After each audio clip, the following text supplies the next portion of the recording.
This is not a valid menu option. Condition orange. Situation delta in effect. Please enter your agent number now, followed by the hash key. We have to create culture. Don't watch TV. Don't read magazines. Don't even listen to NPR. Time comes when silence is betrayal. More for themselves and less for everybody else. But I'll tell you what they don't want.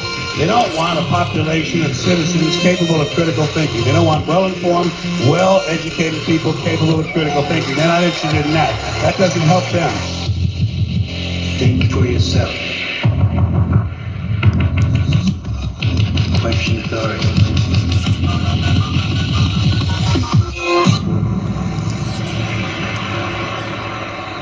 This code has been compromised.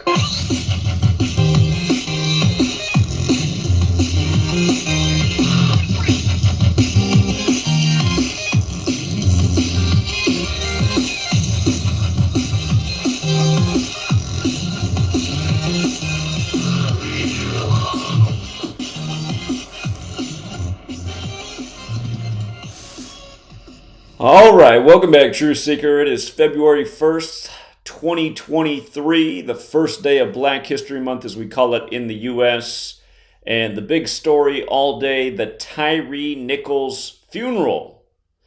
And we didn't need any more proof to see what a ritual this was. A psychological operation, an agenda to install more cameras and potentially take down more police in the interim before it becomes a full-on surveillance state where we are protected by RoboCop and robotic drug-sniffing dogs and everything else they have planned for us.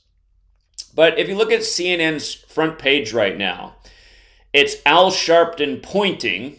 It's always about pointing the finger. But again, the big thing is Al Sharpton today referencing MLK being assassinated in the same city in '68. And how old is Al Sharpton right now? He is 68 years old. Black history, right? The waiting until the first day of Black History Month to talk about the tragic Black history of Memphis. And if you heard Al Sharpton, he blurted out that it happened 55 years ago. He was sure to specify the number 55. And again, the big protest in Memphis after they released the film was on Interstate 55. And that same night that they released the film, Friday, January 27th, Memphis and the NBA just happened to be playing Minneapolis, what we call the 55 city. And Minneapolis won, getting their fifth straight win. Memphis got their fifth straight loss by losing to Minneapolis. Again, 5 cops, nickels, like a nickel's 5 cents. But the all-time record between Memphis and Minneapolis became 55-55 as the protest ensued on Interstate 55. And again, Tyree Nichols killed just before the MLK holiday in the year that we will have the 55th anniversary. And it's interesting that also in this Black History Month, we'll have the first all-black quarterback Super Bowl, and the Super Bowl will be on Abe Lincoln's birthday, who freed the slaves. And potentially those teams could become 5-5 against each other in State Farm Arena, which equals, or is it State Farm Stadium? Whatever the name of the stadium is of course 55, and of course one of the two quarterbacks is Patrick Mahomes, who does the State Farm commercials, and in Gematria, State Farm just happens to equal 103, and his current playoff record is 10-3 as he enters this Super Bowl in the 103rd NFL season. Again, you can go on and on with these rituals, but that's what they are. They are rituals. Again and again, scripted news, scripted sports, the leagues coinciding with one another, and just how perfect it all is to have 68-year-old Al Sharpton there talking about MLK in '68. That infamous year that so many coincidental things happen, which of course were not coincidences. From coronavirus being coined, to fentanyl being approved, to 911 being made the national emergency dialing code, to World Trade Center construction beginning, and on and on. But yeah, I don't want to say too much tonight. Again, if you want to stay caught up with all the latest news and breakdowns, I do it on my YouTube channel. The channel right now is GematriaEffectNews 25. Again, that's thanks to all the censorship. And I do have several channels right now. 2 of them are suspended. And, not because I did anything wrong, but just because Google hates their psychological operations being exposed. Remember, Google's run by the same Jesuits that run your nightly news, that are responsible for the rigged sports leagues and the Al Sharptons of the world. And,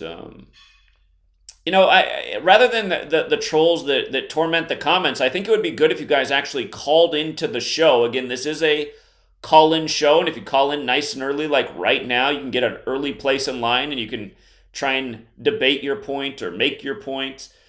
And yeah, again, I think it's important that the people of the world, which is pretty much all of us, since we're all under the thumb of this Jesuit cabal that does run this nation, for all of you who don't think that's who it is, call in and debate and make your point, because we're only going to get to the truth by having the conversations and debates that need to be had. And a lot of you guys want to blame Israel, and really you need to pull your head out of your ass, because you should know it's not Israel that runs the world anymore. I mean, that was definitively made clear in the time of COVID. Who got treated more like guinea pigs than the people of Israel? They had to have like 10 gazillion boosters. So anyway, it is the Jesuits who run the show. And the Jesuits control all of these puppets that so many people are idolizing, from Donald Trump to Ron DeSantis to even Joe Biden, for the very few that do idolize him. But again, day after day, you have this knowledge, you'll see who runs the show, the evidence will mount, and you'll also just see through all the rituals. I mean, an Eagles player's indicted for rape today. Guess what his name equals in Gematria? He's a bench warmer. You never heard of him before, but his name equals 57. What else would it equal before Super Bowl 57? Bobby Hall drops dead right after Super Bowl 57's set. He became a sports star in what year? 57. Who's dead today? Bobby Beathard. What's Bobby Beathard known for? Being the GM that had the first Super Bowl winning black quarterback. And now we have the first Super Bowl with 2 black quarterbacks. And what year did that happen in? It happened in the year 87. And what's interesting about the year 87 and the first black quarterback winning with 42 points? In Gematria, slavery equals 87 and 42. So does the name Martin. Martin equals 87 and 42. Like this story out of Memphis where the guy was beat January 7th, 87 days before April 4th, the anniversary of the killing of MLK in 68. Remember, before this season began, we talked about it back in August, you had the death of Len Dawson, the Chiefs' great quarterback who died on Kobe Bryant Day, the sports star from Philadelphia. By the way, Bobby Beathard, who's dead, his first team he worked for was the Chiefs. But Len Dawson died 172 days before the Super Bowl. Kansas City Chiefs won 72. He died at age 87 and became a Hall of Famer in 87, the year of the first black quarterback to win the Super Bowl. But he died at 87, 65 days after his birthday. Philadelphia equals 65. Remember, this year you had the boy in the box story solved in Philadelphia 65 years after it happened in 57. But you had the boy in the box story 65 years later, where Philadelphia equals 65, Philadelphia Eagles equals 87.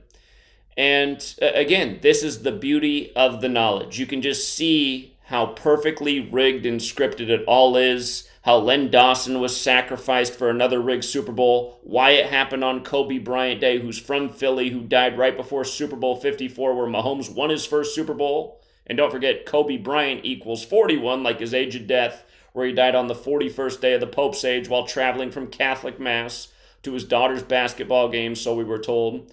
But his full name, Kobe Bean Bryant, also equaled 54, like how Mahomes won Super Bowl 54 the next weekend on his 41st pass of the game, making his 26th completion to number 26 to put the game away over the 49ers. Again, Bryant 26, dead on the 26th. Kobe Bryant 41, like Super Bowl, dead at age 41, one Sunday before the Super Bowl. And in all the years I've been doing this, there's always a ton of ritualistic deaths leading up to the Super Bowl, but there's never been one bigger than Kobe Bryant. And notice his death continues to pay tribute, or I should say they keep using his death for the rituals that have ensued since that time. And again, even this year it's connected. I imagine next year it'll be connected because Kobe Bryant in Gematria equals 41 when you run it forwards, 58 when you run it in reverse. Next year will be Super Bowl 58. Anyhow, we'll leave it there and we'll open up the phone lines. If you do want to call in, 213-233-3998. Again, 213-233-3998. We'll be taking calls all night. After the break, of course, we'll be hearing from Rambo. And if you want your comment to stand out, always appreciate the super chats. Let's go out to 607. What's up, 607? Yo, it's a span of 23 days since Nichols died, and Tyree equals 23 in the most pure cipher. That was the first thing I put out on my Twitter this morning. Wow. Tyree's 68 too. And for the 68, going with Martin Luther King. Indeed. But last night, championship equals 131. And yesterday on 131, the Cavaliers became 21-6 at home. And the Cavaliers won the championship in 2016, like 216, and Cleveland's the 216 area code. And the Cavaliers stayed on 49 wins all-time against the Heat, and Warriors equals 49. And in 2016, they beat the Warriors. And in 2016, when the Warriors lost to the Cavaliers, they lost with 89 points, and King James equals 89. And yesterday, LeBron James got down to 89 points away from Kareem's record. And he does it in New York, which equals 111. And the NBA Finals equals 111. And yesterday had 75 date numerology, and the Cavaliers picked up their 75th win all-time against the Heat. And like I said, staying on 49, and Warriors equals 49. Yeah. It's just... Something else that happened was 75 yesterday. Again, 75 date numerology. It was 75 days from Martin Lawrence's birthday. Martin equals 75, and they announced a new Bad Boys movie. So, we'll see. It's just amazing how perfect they have it. Like, they have LeBron James getting to 89 points away. I'm going to say he scores 27 against Indiana to become 62 points away, because Pacers equals 62. That could So, be. we'll see. I'm fully expecting, again, you guys, they have it lined up so that LeBron can pass Kareem against the Bucks, which they've been projecting all year, ESPN, that's the day he'll pass. And Kareem played for the Bucks and the Lakers, and that game just happens to be 114 days after the season began, and LeBron James equals 114, just like history. LeBron James and history also equal 42, like February, like Black History Month, like the number stamped over Black History. And the year that Kareem set the record was 84, the year LeBron was born, and he set the record on the 96th day of 84, and LeBron and Lakers also equal 96. And that's what I mean when these guys are born for it. LeBron James is not like you or I. He was born to be the star in this league. And don't forget, that's the same year David Stern took over the NBA and said the NBA is not about basketball, it's about making stars. So, June 19th, you can write June 19th, which is the day the Cavaliers beat the Warriors in 2016 in the finals. You can write the date June 19th, 619. 619 is the 114th prime. Trust me, I know, man. We've talked about these things for years. So, yeah, it's proof that it's just completely scripted. And it's way better proof than like that video with Arian Foster. It's like, well, that's not even proof. I can't believe how many people don't have discernment. It was obvious it was sarcasm, but I actually took the time to watch the 20 or so minute segment. And it's funny that they begin the segment by talking about the 27 Club, and then later they're getting into how dumb and like numerology is a mental illness. It's like, what is wrong with these people? And then one guy who you can just tell is like total tard. He goes, you'd think these people who are into numerology would realize like how likely it is for these things to line up. It's a pretty high probability. It's like, no, it's not. He's like, you're only talking about the digits 1 through 9, and then the next sentence he's talking about 33. It's like, what's wrong with this guy? I mean, listen to how dumb he is. But then again, it's just like listening to average Americans. They don't make any sense. They have no intelligence. They talk out of their ass. I'll probably make a video challenging that channel. Maybe we can get a debate and prove how dumb numerology isn't and how it is being used by the cabal every single day. Undeniably. I mean, look at all the examples just from recent days. Shirley of Laverne and Shirley dies 156 days after her 75th birthday. What's her name from her show Equal in Gematria? Shirley Feeney equals 156 and 75. The original Wednesday from the Addams Family is dead at 64. Her name, Lisa Loring, 64. The Addams Family ran 64 episodes and began in 64. It ended in 66. She's dead 66 days after the new Netflix Wednesday show comes out. And again, Wednesday equals 44, and then she was 44 years old than the new Wednesday. And I mean, just a billion more examples. Every day there's just undeniable examples that are totally improbable in terms of the realm of coincidence. And again, I would love to have a group like that show come on and debate the point that all of this stuff is just very easy to explain with probability. No, it's not. It's impossible, yet it goes on day after day. So. Yeah, right on, Zach. And yeah, I'll be listening, man. So. All right. Take care. Yeah, peace. See you, man. All right, let's go out to all right. It's Truth Does Not Exist. What's up? Hey, Zach, what's up? I was thinking maybe to solve the problem about people calling in off topic, maybe just every week do a stream that's the off topic stream where people can just call in and talk about whatever they want. I guess Sunday show's a little bit like that, but like maybe with the phone calls, I notice a lot of people don't join in through the link. But I wanted to say maybe the way to get the word out is to use their platform in a different way, like YouTube. They pretty much don't care about what ads you run on their platform since you're paying them. They'll run scams. They run like illegal stuff. They don't give a shit what you do, so whether it breaks the guidelines or not. So you could probably run ads with like a decode and on YouTube, because I know that YouTube ads are pretty cheap. Maybe that would be a new way to get the word out. And I know last time you were saying that that nowadays in cities that pretty much nobody's outside. Well, one city that's like still alive other than New York is Miami. I was out there on like a Monday night, just a normal night at midnight, and Miami Beach was like flooded with people. Sure, like, Miami Beach, but nobody's going to be out in Miami Beach for knowledge. So. That's true. They're looking for drinks, cocaine, hot women. They're not going to be like, wait a minute, Gematria decode. So, anyway.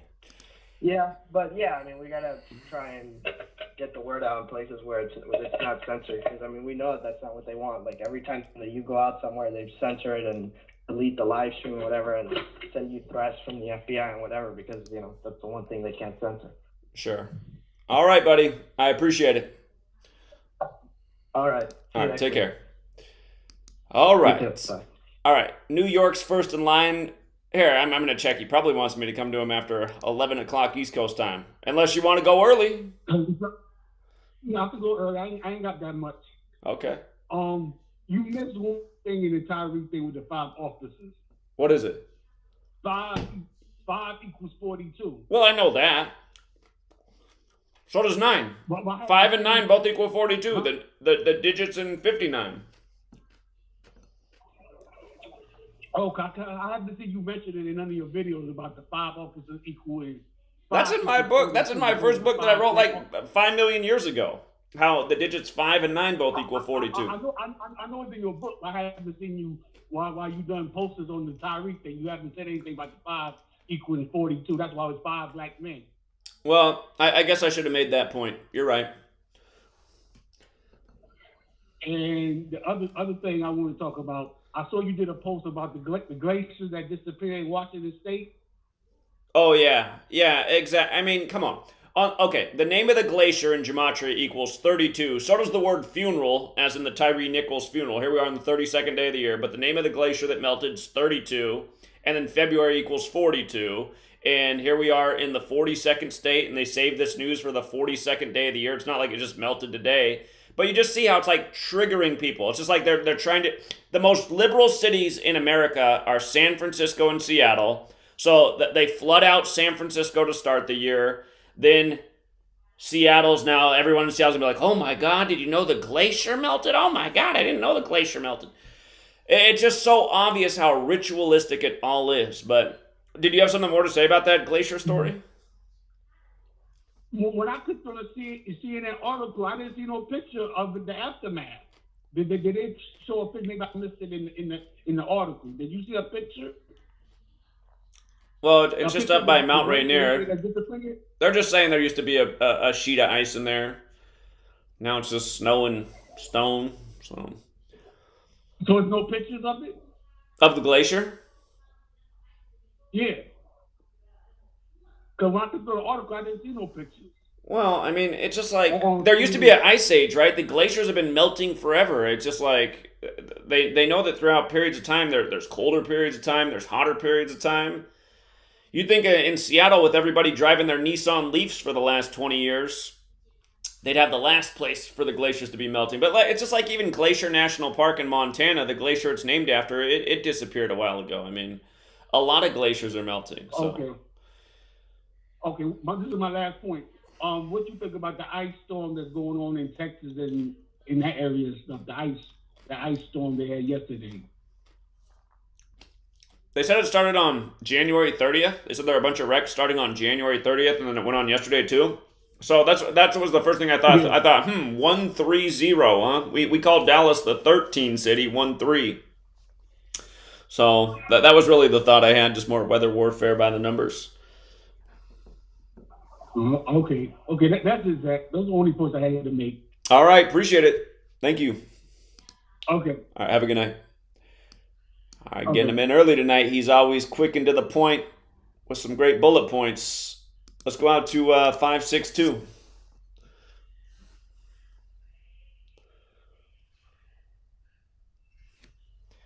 All right, I think 562 is just listening. Let's go out to 850. Hey, what's up, Zach? Hey, what's up, Truthers? How's it going, man? It's going all right. I'm just, there's not much for me to say. I'm about to get my music video out now, Zach, that I think would be pretty fun for you and everybody that's listening to watch. Okay. For this truth community. A truther music video. It should be pretty good, man. Okay. Other than that, I know that you read my comment on the Shazam guy, the Zach Levi, and again, I mean, the odds of his dad dying at 76 years old and his new movie coming out on the 76th day of the year, I mean, those are just amazingly great odds. That probability is just so high. I mean, what are the odds? I mean, it's just so unlikely to happen. Those two things happening like that, you know? Well, according to some people, it's easily explained and highly probable. Yeah, they must be watching a lot of Bill Nye the Science Guy, sounds like. And, I mean, I'm being honest. But, yeah, I mean, that's about all I've got, man. I say the wellness activity thing to do for tomorrow for everybody, since it's Thor Day. Thor is a big guy, so get to the gym. That's about all I have. All right, I need that motivation. I need a membership. Appreciate it, man. Come on, Zach, get swole, man. We need our leader to be swole, man. Come on. Well, I do need to get in a lot better shape. I used to be in a lot better shape, and yeah, I think if I got motivated about the gym, I might just spend all day in the gym and do less of this. So I need to find the balance. Anyway, Appreciate it, man. Maybe you need like a workout partner or something. I do need a workout partner. See, that's part of my problem. When I moved out to Yakima, I lost my workout buddy. So. Oh yeah, I know how that feels, man. With that sweet lady, maybe she might want to do it with you. Sweet lady. Yoga or. I mean, I don't know her. I don't know if she's into yoga or Tai Chi or Pilates or something. You know. She works out every day. She works out every morning. She doesn't go to the gym. She just works out in the house. So. You and her do workouts. You know. I need a gym in the house. More sibs. That's what I need. I need a gym in the house. Anyway, that's also part of it too. The whole COVID thing. I stopped going to my gym because they make you put a mask on. I was like, I'm not working out with a mask on. So anyway, I need to get back to it. Yeah.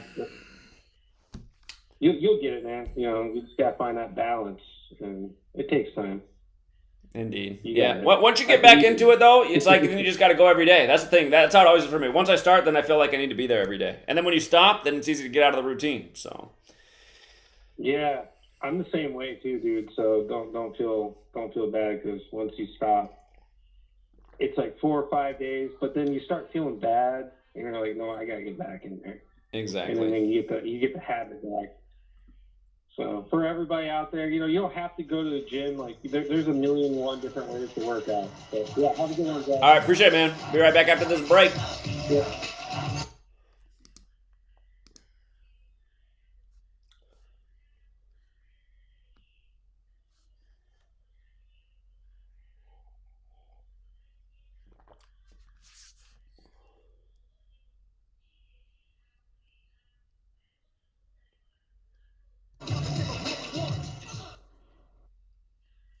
Here's the last part. Leaders must understand the fact that there is both good and evil. It's part of the life scenario to understand good and evil.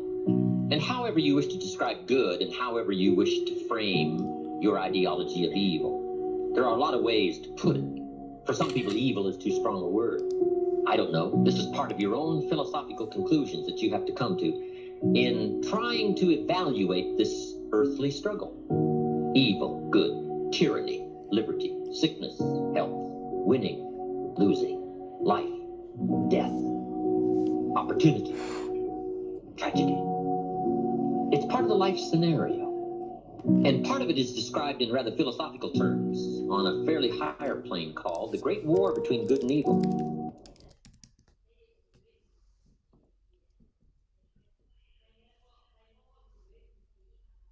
It's amazing how people have been raving about iAlife all over Facebook. They've been posting their testimonials just because they want to get the word out because it's worked so well for them. If you're not familiar with iAlife, it's a 99% pure CBD oil, but the secret is the synergy between the hemp and the ayahuasca vine, the non-psychoactive component of the ayahuasca tea. We recently received an email from a wife whose husband has Parkinson's. For the first time, he's been able to sleep through the entire night. Another customer reported that they're no longer using NSAIDs because their tennis elbow has been relieved with iAlife. The reports have been phenomenal and much more than we ever expected. Everyone should have access to this.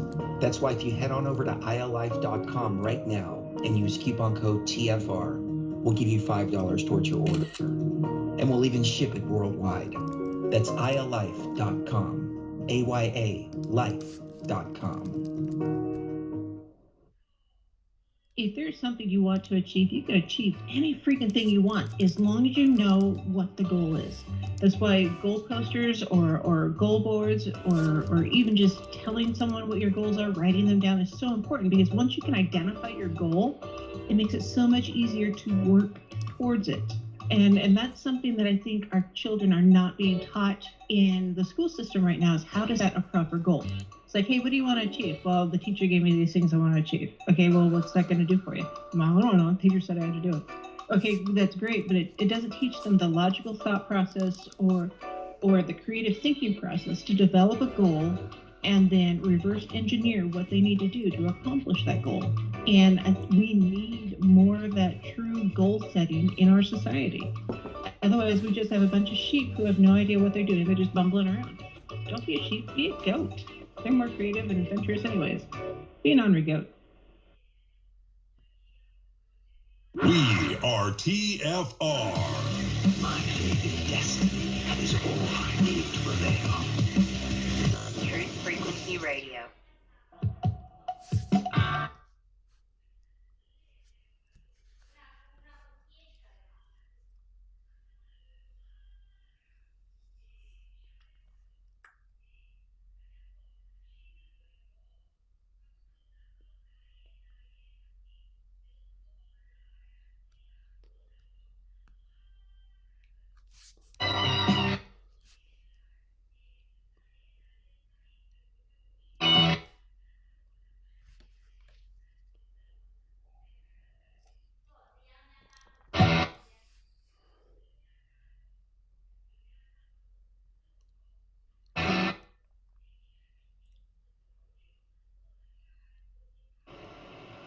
All right, we're back, True Seeker. Shout out to the super chatters over the break. Heather pointed out that in the news just in recent days, the death of a University of Arizona swimmer, Ty Wells, passes away unexpectedly at age 23. And of course, here we are in 2023.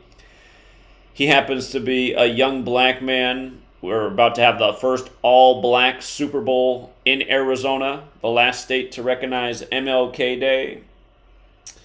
They're saying he died on Friday, January 27th, unexpectedly. That was the same day they put out the Tyree Nichols video by the numbers.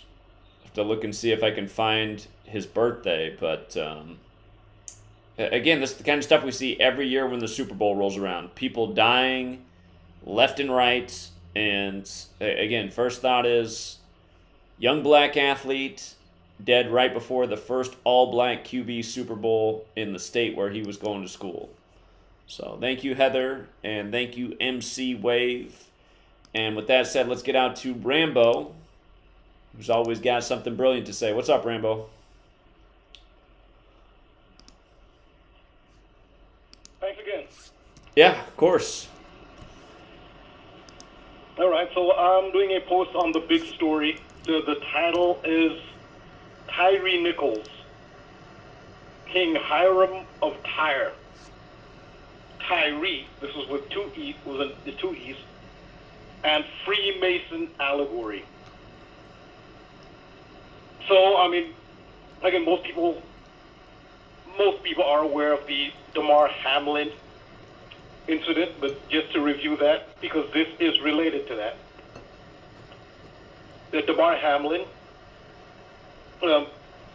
plays for the Buffalo Bills of the NFL, and on January 2nd, on Monday Night Football, he had the cardiac arrest on the field in Cincinnati against the Cincinnati Bengals, and he became America's darling. He became the main story in the news, and he still is America's darling. I have a prediction that they'll bring him out for the coin toss for the Super Bowl. Well, we'll see what happens with that. But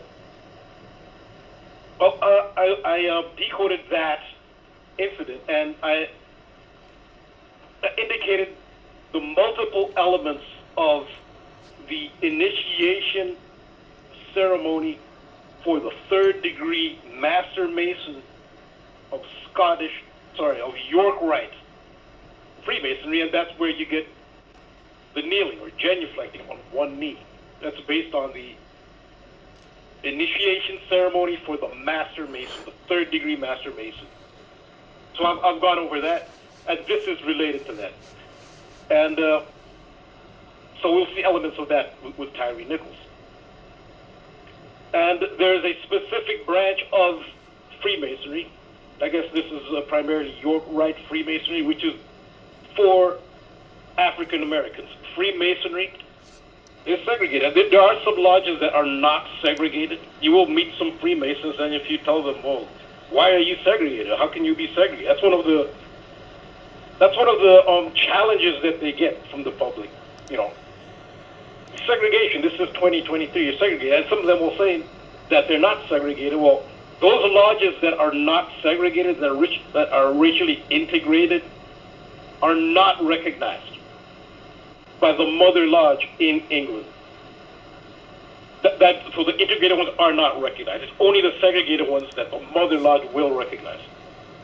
So yes, there's racial segregation in Freemasonry, and the Freemasonry for black people is Prince Hall Freemasonry. Prince Hall is the name of the founder, a black man in Boston, Massachusetts, who was, in the past, Freemasonry did not, all American institutions were like that, did not allow black people in them. But it was Prince Hall. And it was actually Irish. He had to get basically a white lodge to recognize them. And no white lodge would recognize any blacks. But the first lodge in Boston that would recognize a Freemason lodge was an Irish lodge, interestingly, in Boston. And that is how Prince Hall Freemasonry was established, by Prince Hall. That is the name of the person who established it. And it was called, the very first lodge founded by Prince Hall was called, you could call it, it was in 1784. So this is before the emancipation of slaves. This is 1784. Slaves were emancipated till 1863. And it's called the African Grand Lodge, or it could also be called the African Lodge. If you go to the Wikipedia page, you'll see a portrait of Prince Hall, and he has an apron where it says African Lodge. That was the first black Freemason lodge, Prince Hall. You call it the African Lodge or the African Grand Lodge. And so the release of the videos of the Tyree Nichols arrest and beating, as you mentioned, this is happening right as Black History Month starts. It coincides with the beginning of Black History Month, which is February in the United States. And again, as you mentioned, this Black History Month, you'll see a historic Super Bowl where the two starting quarterbacks are both black. And that will be February 12th. February 12th is Abraham Lincoln's birthday. So the first Super Bowl with two black starting quarterbacks happens on Abraham Lincoln's birthday, which is February 12th. And we all know the significance of Abraham Lincoln to black history. He signed by executive order the historical Emancipation Proclamation.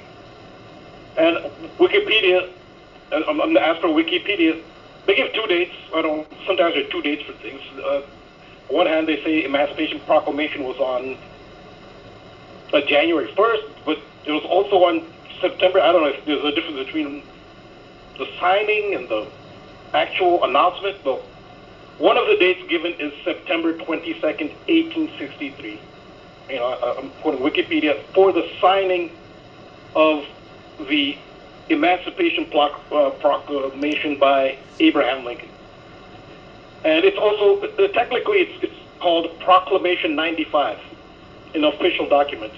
The Emancipation Proclamation is called Proclamation 95, which is a significant number. Now, September 22nd is, 22nd September as well. It's 229, or 922, the date of the signing of the Emancipation Proclamation. Well, in Gematria, if you take the name of the first Prince Hall, Freemason Lodge, African Lodge comes to 229. That's the same as the date of the Emancipation Proclamation. That's African Lodge also sums to 95. Again, the Emancipation Proclamation was Proclamation 95, well, African Lodge sums to 95.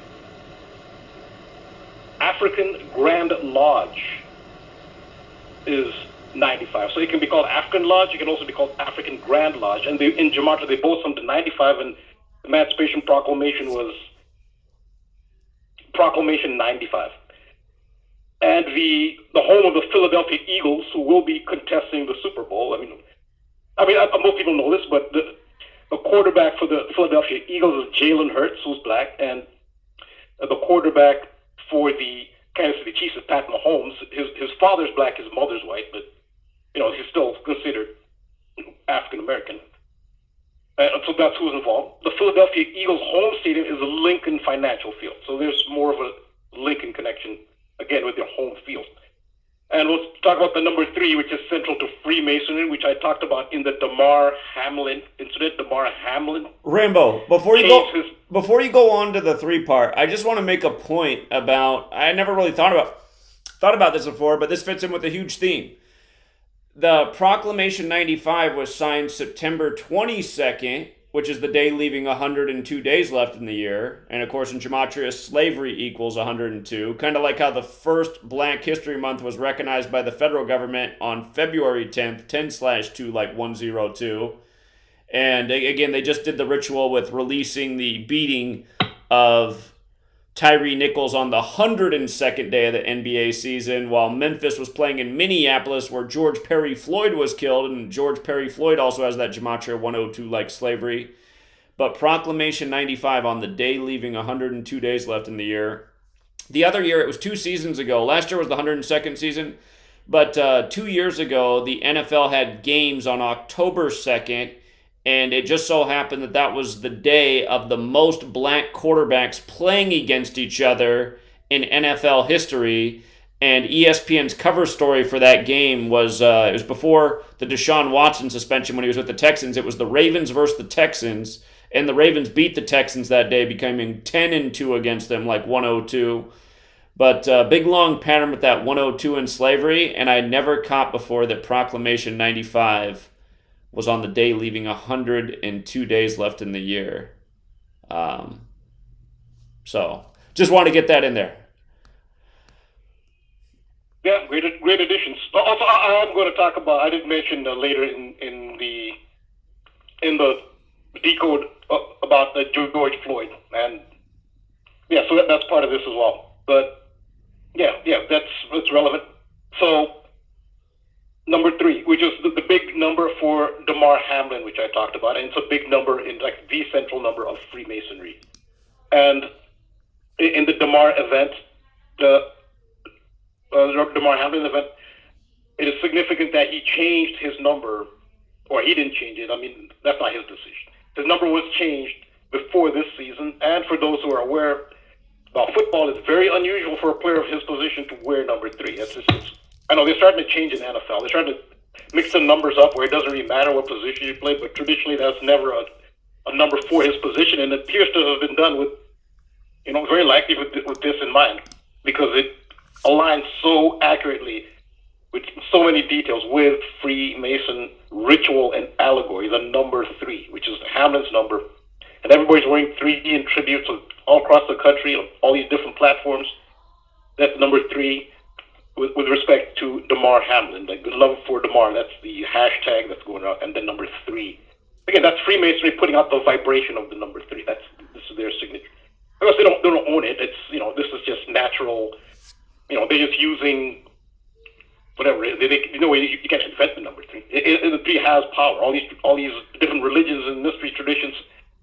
3 and Trinities is very central. So it's a very central theme. It's beyond Freemasonry. It's a powerful number just in the universe, and that's what they're putting out there. And I'll give an example of Freemason. There are 3 degrees of York Rite Freemasonry. 1st degree, entered apprentice. 2nd degree, fellow craft. 3rd degree, master mason. I'll go over all the 3s. These are just some of them. I went over them in my Damar Hamlin decode, and also did a video on that. Rambo, did you know that Hamlin was the vice president to Lincoln? Oh, that's a good one. I didn't know that. Hannibal Hamlin. His name was Hamlin? Hannibal Hamlin. Man, that's just not a household name. You'd think the vice president to Abraham Lincoln would be a much more well-known name, but no, I didn't know that. Yeah, I actually somebody pointed that out to me. I didn't know it either, and I wondered if you knew. Because, yeah, you don't really think about that vice president, but that's who Lincoln's vice president was, Hannibal Hamlin. Yeah, but you'd think he'd be more famous because when Lincoln got shot, so he was president after Lincoln died?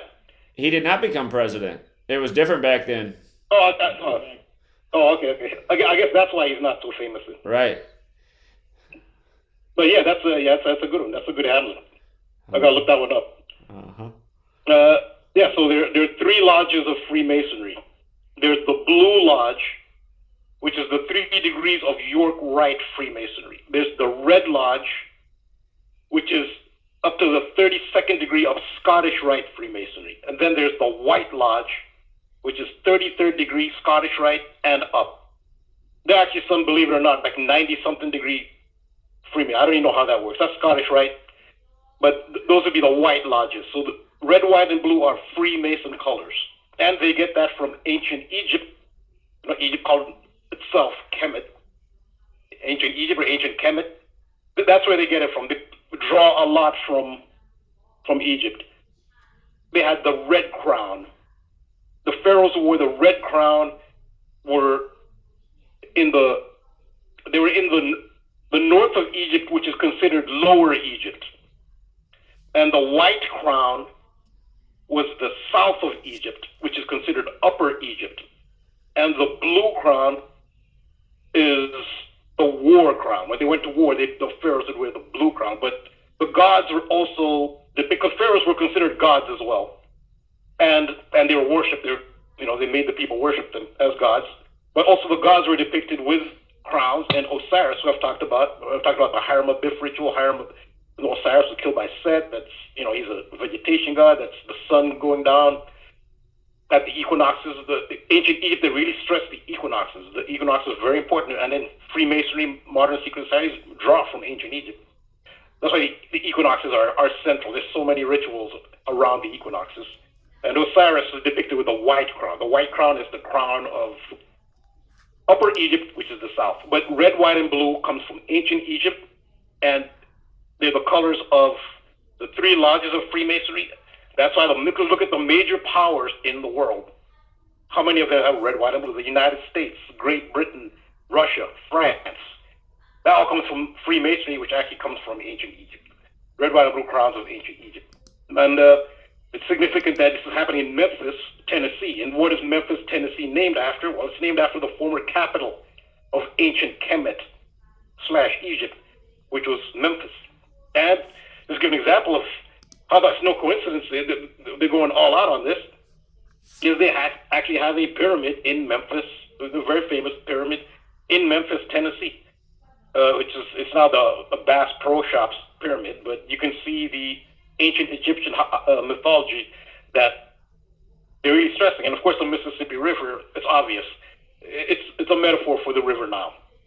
So yeah, this is what goes into these allegories. And like I showed in my DeMar Hamlin decode, DeMar Hamlin played for the Buffalo Bills. The red, white, and blue of the Buffalo Bills uniform is a reference to the red, white, and blue of Freemasonry. And that's why the Buffalo Bills were chosen for that ritual, their colors, red, white, and blue. And I'll do more on the red, white, and blue. There's more to that related to this. And another one, number 3, a big one here with the Tyree Nichols, is that he died 3 days after being initially arrested and beaten. So he was initially arrested and beaten on January 7th, and he died on January 10th, 3 days later. I think of the allegory of, Christians is an allegory. Some people say it's historic, but the narrative of Jesus Christ who dies, and he's resurrected 3 days later. So again, these themes, like I've said, the number 3, it's throughout throughout religions, it's throughout all the mystery traditions that predated Christianity and the Abrahamic religions long ago. This number 3, it's just a central number to just the universe and life itself. Jesus Christ, resurrected 3 days. Tyree Nichols died 3 days after being arrested, number 3. Now there are 3 pillars in Freemason iconography. One is Boaz, Jachin, are the twin pillars. There's a middle pillar, but they're also known as the pillars of wisdom, the pillars of strength, and the pillar of beauty. As I mentioned in my initial DeMar Hamlin decode, one of the big 3s is that in Freemasonry, they have the original 3 Grand Masters of Freemasonry. The original 3 Grand Masters of Freemasonry are King Solomon, Hiram Abiff, and King Hiram of Tyre. The wisdom pillar is Solomon. The beauty pillar is Hiram Abiff. Hiram Abiff was a master builder, a master architect who was commissioned to build Solomon's temple. He was commissioned and hired to build Solomon's temple by King Hiram, has the same name, of Tyre. Hiram of Tyre is who commissioned the building of Solomon's temple, who found Hiram Abiff, who was the best master, he's a master mason, master architect, to build a temple for King Solomon. So the wisdom pillar is Solomon, beauty pillar is Hiram Abiff, strength pillar is King Hiram of Tyre, and this is where it ties in with Tyree Nichols. It's the same name, Tyre, it's just Americanized. It's pronounced Tyree, but it's Tyre. It's Tyre. In Freemason ritual, this is a reference to the man who commissioned the building of Solomon's temple. Solomon's temple is central to Freemasonry, and we're probably scratching the surface on all the events that have gone on in the news. Maybe most of them are not as publicized as this, that were based on this Solomon's temple allegory, which in some cases is taken as literal, as there was a literal physical temple and that Solomon was an actual person, historical. And for many, they say, no, they're not necessarily literal. They are figurative. Some say there's also the allegory of the temple being the temple of your head, and the twin pillars being the two hemispheres, left and right, of your brain. So there are many interpretations of this Solomon's temple allegory. So there's Hiram of Tyre who commissioned it, Tyre, and that's why we get this name here, Tyree Nichols, which is Tyre. Now, February 1st, 2003, that's today, they had it's a memorial and funeral for, there was at least a ceremony for Tyree Nichols, and it wasn't held at any random place. It was held at a church called Mason Temple. I mean, that pretty much clinches it. All this cannot be a coincidence. It was the memorial for Tyree, who has the same name as the man who commissioned the building of Solomon's temple. He has the same name. His memorial ceremony was held at Mason Temple. I think that pretty much wraps up. I mean, after this, if this is cognitive dissonance at this point, if you don't think this is Freemason ritual involved. And I don't say he didn't die. Maybe he did die. And just in addition to it being at Mason Temple, in Gematria, Tyree Nichols, the way it's spelled, equals 58, like Freemasonry, like secret society, like Benjamin Crump, who was there, like how Kamala, who spoke today, is 58 years old. And then, of course, February is the month that equals 42, like Freemason. And in the video they released, the beating starts at 33 minutes past the hour, like Rodney King was beaten on 3-3, like the George Floyd rioting started on East 33rd Street. And again, Masonry, secrecy, order, race war, federal, they're all 33. Police, 33. Fraternals, 58. But again, those are like the numbers they code again and again. 58, 42, 33 with Freemasonry. They're all present in this ritual. And then here it is at Mason Temple. I'm really glad you found that headline because I looked up, I couldn't figure out for sure what church it was at. I even I'm surprised that I didn't pull up this headline. But I saw the picture they used of Al Sharpton, what was written on the podium, and I did a search for that, and it did pull up Mason Temple. But I noticed there were several different temple churches in Memphis. The other thing about the word temple itself, temple has the Gematria 71, just like African American does, and so does the family surname Wells. And the original date of the beating was the 7th day of the first month. And Kamala, who spoke today, her full name, Kamala Debbie Harris, is 71, as is Ketanji Brown Jackson, as is African American. But African American and temple share that 71 connection as well. So yeah, I mean, that's just why it's just so undeniable, especially when you know the Gematria. You see how the numbers are coded over and over. But yeah, great job on all of it and finding this headline, because I was trying to confirm earlier if this is the church they were at. Okay, good job. Yeah, thanks. Yeah, Mason Temple. They're telling you, Mason Temple. I mean, Temple of Solomon. I mean, it's right there. Who built who commissioned the Temple of Solomon? Hiram of Tyre. What's his name? Tyre. It's just pronounced different. I should also say, the word Mason also has a Gematria 17, and the date he was beaten can be written 1-7. And again, the Damar Hamlin ritual, that happened in week 17, exactly 17 weeks after he changed his jersey number. So. Yeah, and modern Yorkite Freemasonry was established in 1717. So it is a big number for Freemasonry. Right. Yeah. So there were comparisons to George Floyd, obvious comparisons, and as you mentioned, the Minnesota Timberwolves just happened to be the team that was in town, and they held a moment's silence. This is on January 27th. That's the day that the videos were released. 127, a very crucial number I'll talk about. The team that was in Memphis to play happened to be the Minnesota Timberwolves. Or vice versa. Memphis was in Minneapolis. That's what it was. So it was in Minneapolis. So it wasn't in. Oh yeah, it was in Minneapolis. Okay, sorry. Yeah. Okay. Well. Okay. Yeah. Still. So thanks for correcting me. So the Memphis Grizzlies, the home team, Memphis Grizzlies, were playing in the place where George Floyd, and the obvious comparisons, was killed, and it's Minneapolis, one of the twin cities, twin symbolism. What does that have to do with Solomon's Temple? That is the signature architectural feature of Solomon's Temple, is the twin pillars. And again, Minnesota, twin cities. George Floyd was killed in Gemini, a day under Gemini, May 25th. The symbol for Gemini in the zodiac is twins. Well, Tyree Nichols is a Gemini. He was a Gemini. He was born June 5th. So there's more twin symbolism, and which references, because his name is Tyre. All right, we'll be right back. Quick commercial.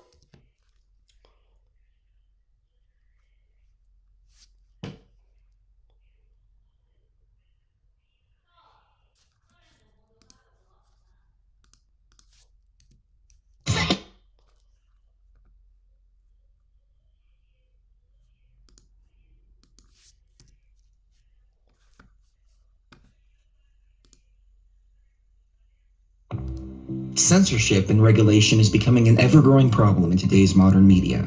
From the mainstream to YouTube and Google, the information you're looking for is buried by official narratives and propaganda. This is why TFR is 100% uncensored, unregulated, and listener-supported. The shows on TFR are not micromanaged by the station, and our hosts are free to speak their minds however they please. As such, the views and opinions expressed on our station are of those who make them. If you happen to hear anything offensive on TFR, please send us an email to toughtitty@tfrlive.com, and we'll be happy to tell you that we really don't give a damn. We stand for freedom of speech and non-censorship. If you also stand for free speech, you can go to tfrlive.com/signup and sign up for a TFR supporter pass and help us in our mission to keep the airwaves uncensored and unregulated. TFR Live, your uncensored and unregulated protection from deception. I said, is there some kind of a cognitive test that I could take?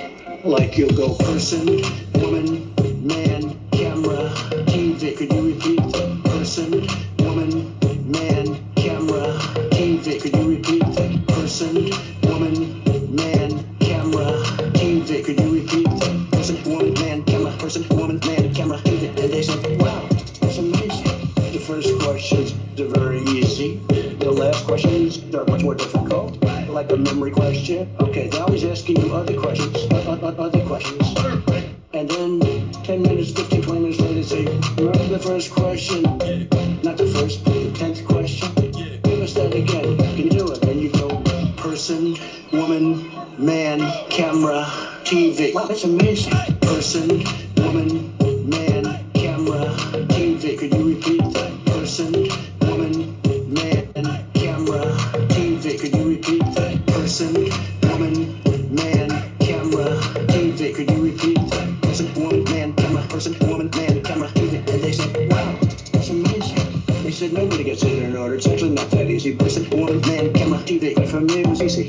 That's not an easy question, and it's okay. If you repeat them out of order, it's okay. They ask you to, they give you 5 minutes and you have to repeat them. But then when you go back about 20, 25 minutes later, and they say, go back to that question and repeat it. Can you do it? And you go, person, woman, man, camera, TV. Wow, that's amazing. Person, woman, man, camera, TV. Could you repeat that? Person, woman, man, camera, TV. Could you repeat that? Person, woman, man, camera, TV. Could you repeat that? Person, woman, man, camera, person, woman, man, camera, TV. And they said, wow. good frequency. Your protection from deception. This is Truth Frequency Radio.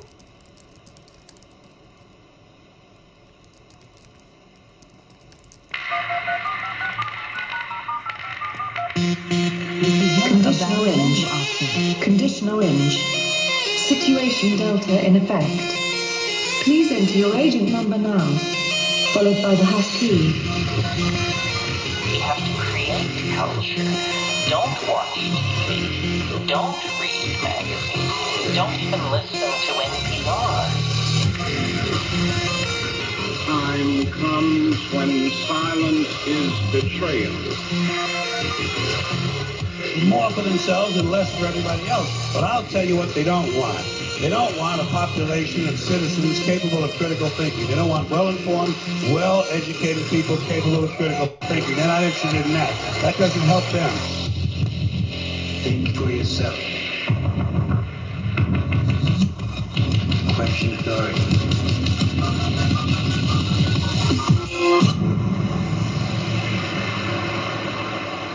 This code has been compromised.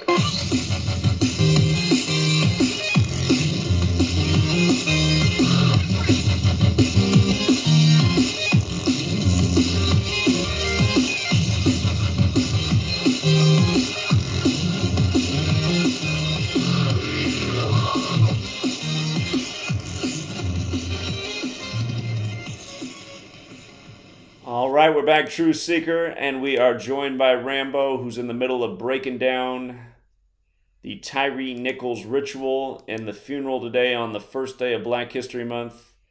And with that said, let's get him back on the line. There he is. All right, Rambo, you got the floor. That's why I talk about the twin symbolism. It's important because the architectural signature feature of Solomon's Temple is the twin pillars. So the Memphis Grizzlies were in Minneapolis, home of the Twin Cities, where George Floyd had died, similar circumstances, on a date in Gemini. Gemini is the zodiac sign symbolized by the twins. Tyree Nichols was a Gemini, born June 5th. So twin symbolism is very important here when you're regarding any ritual regarding Solomon's Temple. The Twin Towers of New York City's World Trade Center were a symbolic Solomon's Temple. 3 buildings came down on September 11th, the 2 towers, and the middle building, which is Building 7, which was primarily occupied by the Salomon Brothers investment bank. And Salomon is Latin for Solomon. So and there are more detailed elements as to why the Twin Pillars was a symbolic Temple of Solomon. But that's the main thing. Salomon Brothers, it's right there. The name is on it. And we know that Freemasonry has 3 pillars. Of course, I always mention when I mention this is Freemasons they highly revere Solomon's Temple. Freemasons would not destroy this object that they so highly venerate, which clearly says September 11th was not done by Freemasons. You would not destroy a symbol that is so sacred to Freemasons. Now, the people who did it very likely do claim to be Freemasons, and they probably are the Illuminati, the Jesuits, who infiltrated Freemasonry, if they did it. But a Freemason would not destroy Solomon's Temple, so they built Solomon's Temple to destroy it. They were not Freemasons. And they probably weren't Jewish either. You talk about the synagogue of Satan, the Bible talks about in the end times, where they'll say those who rule will be those who say they are Jews but are not, but instead are of the synagogue of Satan. That's in the Bible. It very well could, because a Jewish person would not destroy the Temple of Solomon either. They revere that. But that's what so some of the people, and we'll see who owns the World Trade Center, we have people who claim to be Jewish, and clearly if you're doing that, if that's what it stands for, then you're not what you say you are. So yeah, there's a lot of deception going on there. And that's what it was. It was Solomon's Temple, the World Trade Center, Salomon Brothers occupied. There's actually more details. I won't go into it here, which kind of nailed it down that was Solomon's Temple, symbolically. And it was Building 1, Building 2, the 2 towers are Building 1 and 2, and Building 7. So the 127, we talked about with the video being released on 127. Again, this is all related to Solomon's Temple. Tyre, Hiram of Tyre commissioned the building of Solomon's Temple. This is all about Solomon's Temple. And why do they use 127 for Solomon's temple? Well, if you look at in the Bible, in Psalms chapter 127, Psalms 127 actually describes, it's the Song of Solomon in this chapter 127 in the Bible of the book of Psalms. It's actually the Song of Solomon. So there's a direct correlation between Solomon and 127 in the Bible. And what it describes in the first verse is, except the Lord build a house, they labor in vain that build it. So they're talking about a house built by the Lord. That's described. Who's the Lord? The Lord is God.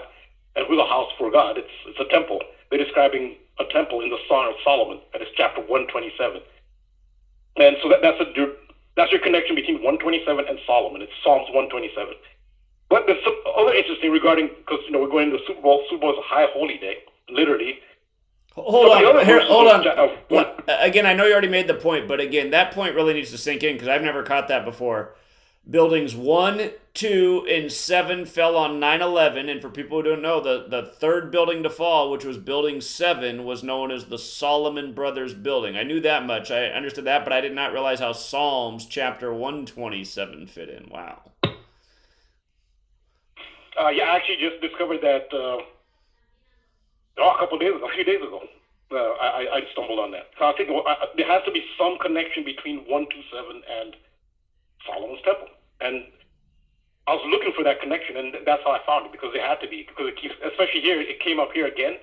I was like, why does this keep coming up with Solomon's temple? And then, yeah, I stumbled on this. This is why. Yeah, so it's Psalms 127, which is the Song of Solomon, and describes building a house for the Lord. Now, with regards to the Super Bowl, there's some very interesting other verses to this. That's only as far as the timing of this, with the Super Bowl coming up. Is I'm looking at verse 4 of Psalms 127. It says, "As arrows are in the hand of a mighty man, so are children of the youth." So arrows. What's arrows a symbol? And in chapter 5, it says, verse 5, "Happy is the man that hath the quiver full of them." Well, them is arrows, a quiver full of arrows. Well, it really stresses arrows. Well, whose symbol is arrow? Well, it's the Kansas City Chiefs. Kansas City, that's the logo of the Kansas City Chiefs. It's an arrow, and their home stadium is called Arrowhead. So how interesting that the Chiefs kind of line up with this Psalms 127 just ahead of the Super Bowl, which is going to be a historic Super Bowl, especially regarding Black history. And we have it, Tyre, Tyre, Hiram of Tyre, Prince Hall Freemasonry incident happening. And yeah, how interesting that arrows are so heavily emphasized in Psalms 127. And so an arrow, who shoots an arrow? Well, archers do. So the Gematria is very interesting between Nichols and Archer, which is a veritable super match. 3 out of the 4 base ciphers, Nichols and Archer line up. That's, I know that I'm not saying that, I don't know what that means as far as the Super Bowl, but it shows that the ritual is connected to the Super Bowl, the same vibration. And on the same day, on 127, January 27th, at the time of the release of the Tyree Nichols beating video, where's the Temple of Jerusalem said to be located? In Jerusalem. Well, there was news in Jerusalem on 127, that same day. And it was a alleged terrorist, they say a Palestinian, shot up a synagogue. And the initial reports, look at the initial report, I got it from Yahoo News. 7 killed, and they say nearly a dozen injured. So they had to put that dozen in there. What's a dozen? It's 12. Right. There's your 7 and 12. A dozen injured, 7 killed in Jerusalem. 127 in Jerusalem on that same day. That was on 127, January 27th. That was Holocaust Remembrance Day. Oh yeah, okay, yeah. You can add that as well. Jerusalem has the Gematria 58, like Solomon's Temple, like Secret Society, like Freemason, like Tyree Nichols, like Benjamin Crump. Jerusalem's also a 58. Yeah, and I think that also ties in. It ties into Solomon's Temple and the Twin Towers. So now there's one other direct connection between the Tyree Nichols, his narrative, and Super Bowl. It's ahead of the upcoming Super Bowl, there's another person named Tyre. And again, where does we're getting the name Tyre? It's from King Hiram of Tyre, who commissioned the building of Solomon's temple. So there's another Tyree, but with an extra E. Not that famous, but in New York, he's a legend. Everybody in New York City, especially who's a sports fan, knows who he is. Relatively obscure. Right? In fact, he is pretty obscure as an NFL player, except for this one achievement. He made what is regarded by many as the greatest play in the history of Super Bowls when he made what is now officially called the helmet catch. And yes, there's some, which is kind of officially by some, it's some consider it the play of the decade, Super Bowl play of the decade. Others think it's the greatest catch ever. I mean, that's debatable, but it's called the helmet catch. It even has its own Wikipedia page, the helmet catch. The catch itself is iconic. And that was made by David Tyree. And it was a unique catch because he caught the ball with one hand, and instead of using his both hands, he pinned the football to his helmet. So the football was caught between his hand and his helmet. And then he went to the ground, and the play was over. The ball didn't hit the ground. It was just caught between his hand and his helmet. It's called the helmet catch. It's a very unique play. I mean, whether it's rigged or not, that is a very unique play. Has not been seen before or after since that a catch like that, where the ball was pinned, and it was a 32-yard reception. When I say 32, I think of the Red Lodge of Freemasonry, which is Scottish Rite, which is up to the 32nd degree. But it's a 32-yard reception, and it was done under very clutch circumstances. It was the fourth quarter. There was, at the time he caught it, after he caught it, this again with the number 58 we're talking about. If you look at the Wikipedia page of the helmet catch, they say there were 58 seconds left, which again you've been talking about 58. Well, that's how many seconds Wikipedia says. But I looked at the video of it. I went on YouTube and looked at the video, and it was actually 59. So I don't know why. Again, that's what Wikipedia does. Wikipedia knows the numbers. Like, you notice that Wikipedia's numbers, they seem to be the numbers that fit the ritual. Right. But if you look at the video, I want to look at the video of the catch, which was just about an hour ago. I looked at it. No, there's 59 seconds left. But Wikipedia under the helmet catch will tell you 58, which, okay, well, we know why Wikipedia is saying 58. I think you've gone over it, I think, more than enough now. You know why Wikipedia is saying 58. I mean, all you have to do is look at the video. The Giants called a timeout and the clock stopped, so it's not something you can miss. It was 59, but Wikipedia says 58. We know why. It was a 32-yard catch. So just under a minute left. The Giants were down 4 points, so they needed to get in the end zone. Now, this catch was not the winning catch, but when you chew up that much yardage, I mean, the Giants had a long way to go to get in the end zone down 4. This one play chewed up 32 yards, and eventually the Giants would go on to score a winning touchdown and win the Super Bowl. But the most iconic moment, one of the greatest moments of Super Bowl history, this iconic moment, which has made David Tyree iconic, is this helmet catch. And the catch has been nicknamed Catch 42. You were just talking about 42. And Freemasonry 42. And this is a Freemason ritual. And they call it Catch 42 because it was in Super Bowl 42. This was Super Bowl 42. And you were just talking about 42. And so this Tyree catch has multiple elements of the rituals I've been talking about between Damar Hamlin and Tyree Nichols. So the first element that is synchronistic is the name Tyree. Again, Hiram of Tyre, Tyree, although spelled with an extra E. That's the first element that's the same. But his first name is David. Is David Tyree? Well, who's David? David is the father of Solomon.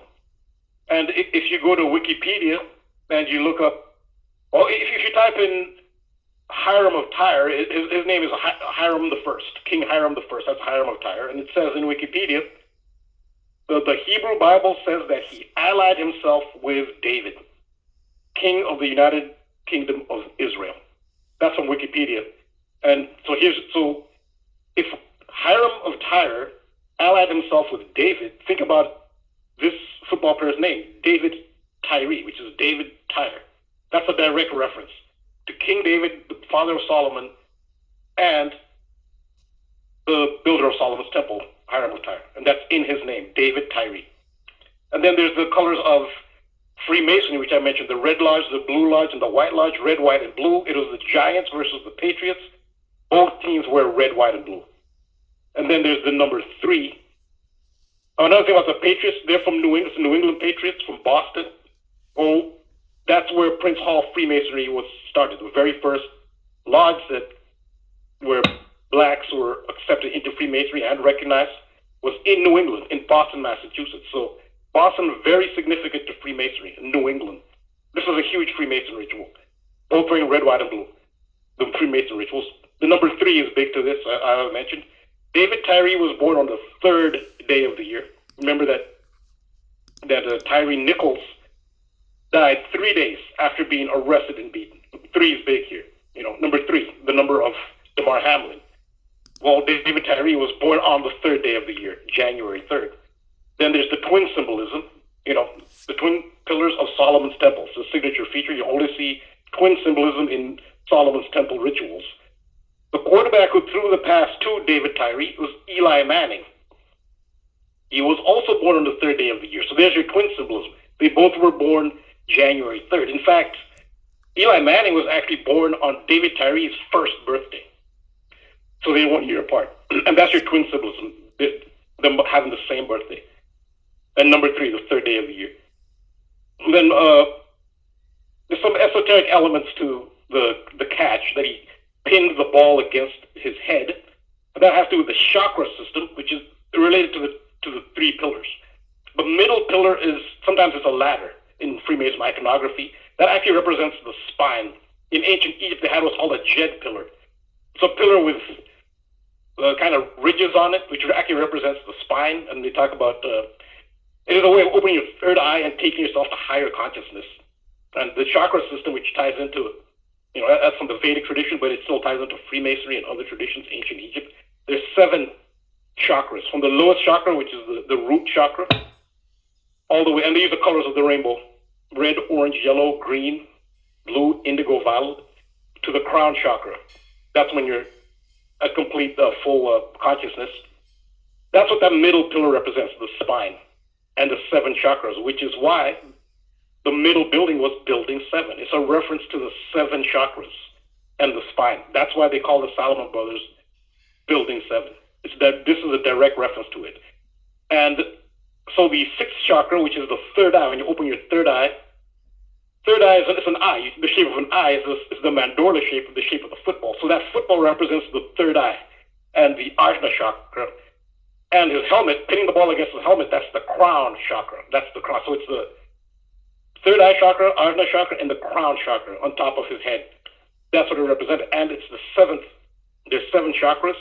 That's why the middle pillar, this is the spine, is Building 7. And David Tyree just happened to have a 7-year football career. In fact, his NFL career. In fact, that helmet catch was the last catch of David Tyree's career.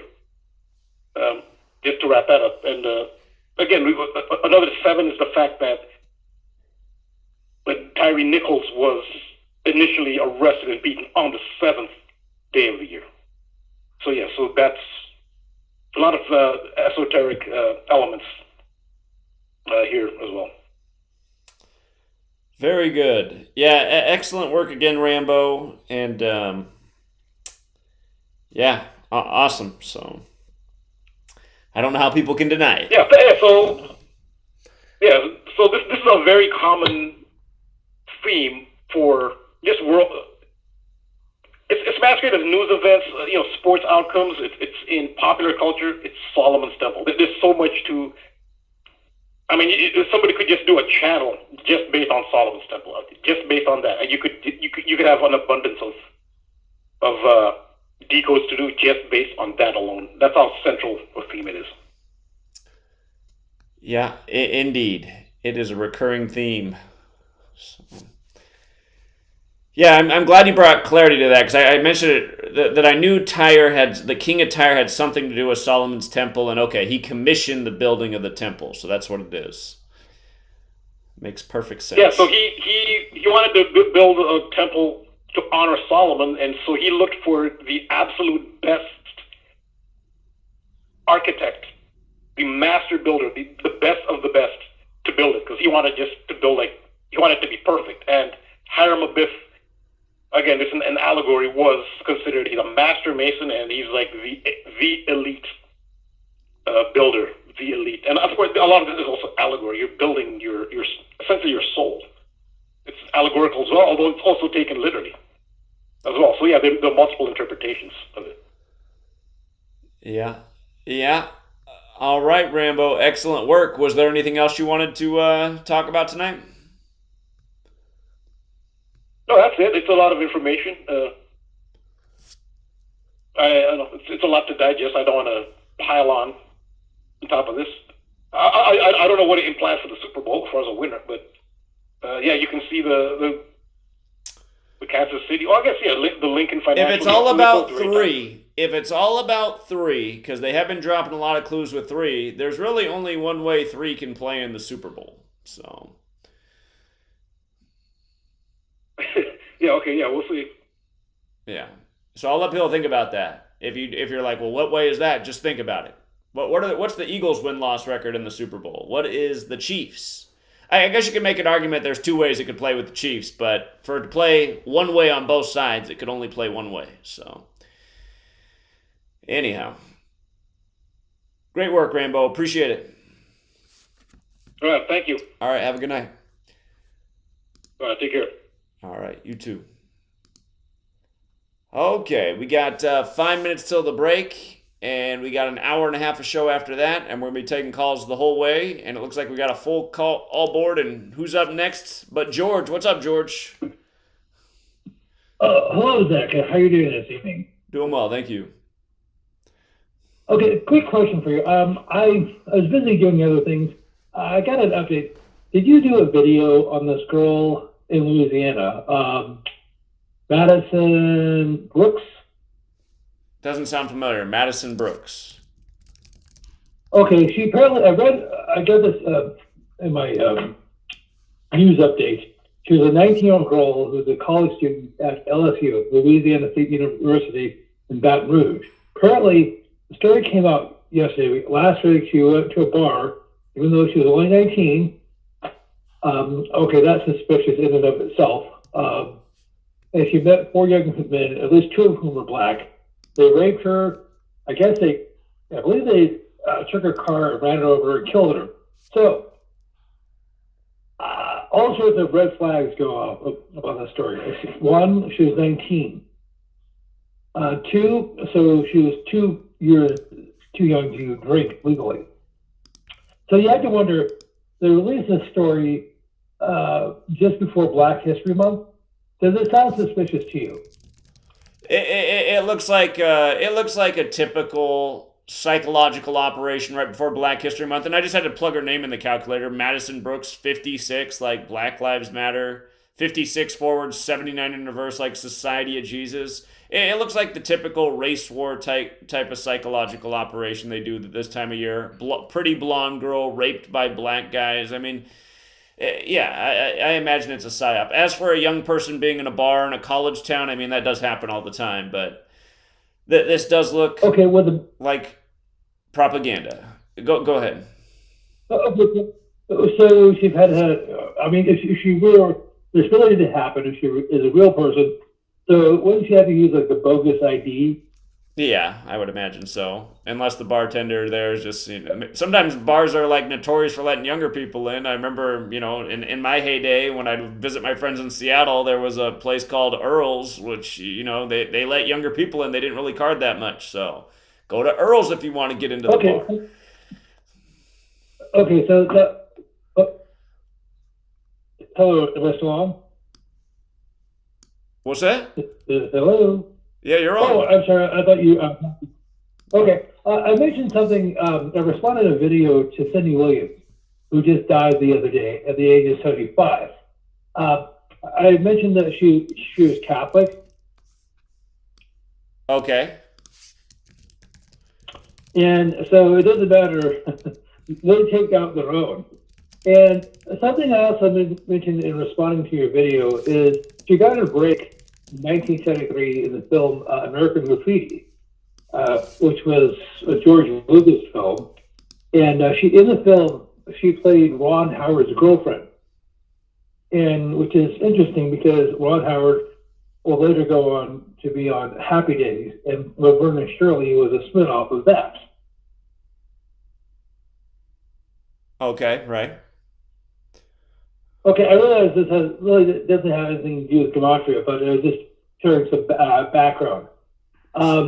So, as you said, she was probably best known for her role as Laverne, Laverne in Laverne and Shirley.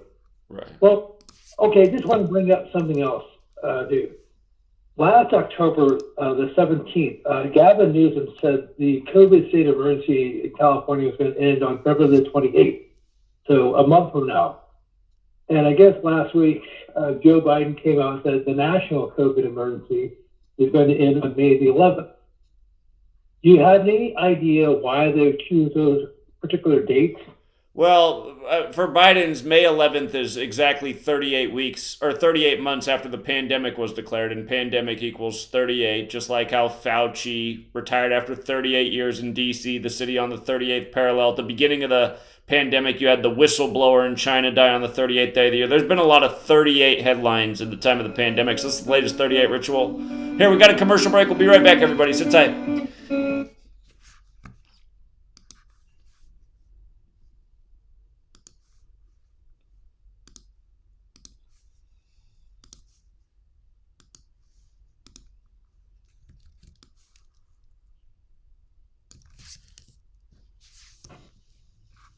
Tenderloin in San Francisco. What an experience. If you just spend a day there and walk the streets where those lonely walk and go eat where they eat and listen to some of those stories, you come away with more of a sense of value. Because the true values of life come by the contrast. And unless you experience more of the contrast, even the values you consider valuable become a bit shallow if you don't understand the contrast. It's hard to really appreciate winning until you've done some losing.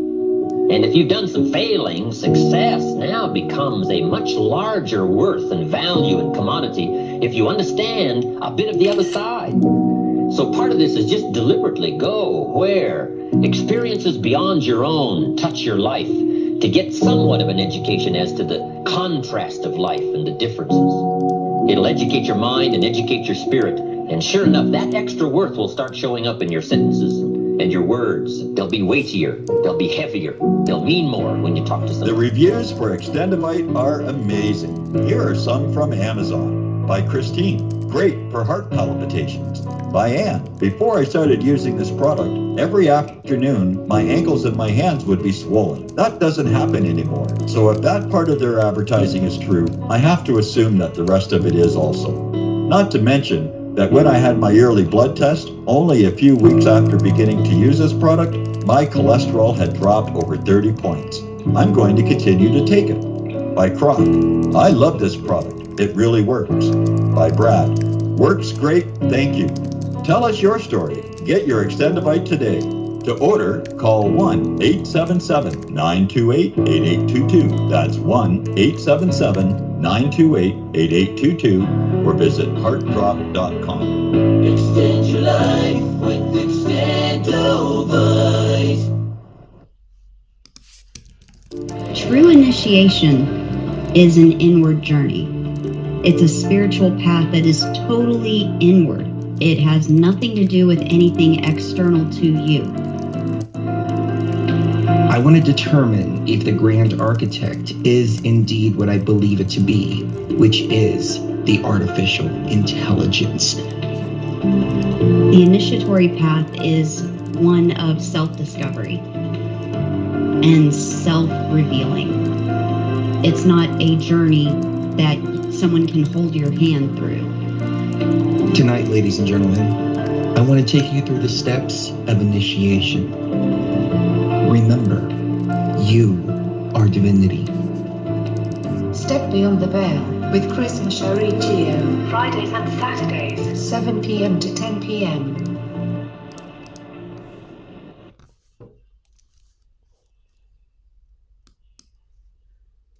Real people.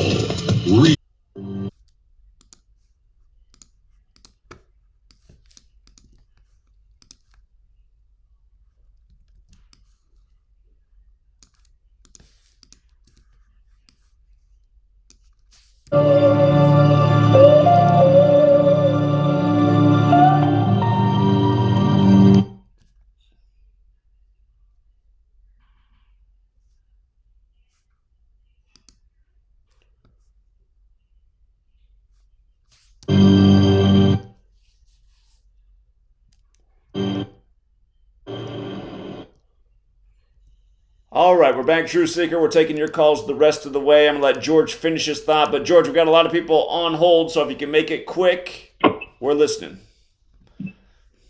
Okay, so one last point. I'm just wondering, are you familiar with the background of the band, the Red Hot Chili Peppers? Well, I know the band, but as for the background of how they came to be, no. Well, okay, so just to give you a couple quick details, and I realize you're pressed for time. The lead singer is Anthony Kiedis. He was born on November the 1st, 1962. So he's 60 years old. The band was formed in LA in 1983, so almost 40 years ago. So they got their first airtime on KXLU with other future popular bands, such as Alice in Chains, Jane's Addiction, and KXLU happens to be the radio station for Loyola Marymount, Los Angeles. And Kiedis was actually baptized Roman Catholic. I see.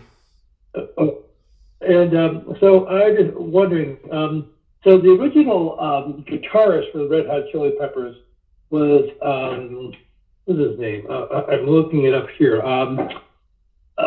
Novak. Was it Helio Novak? And he died in 1988. I don't have the date here. Sorry. Having problems with my internet.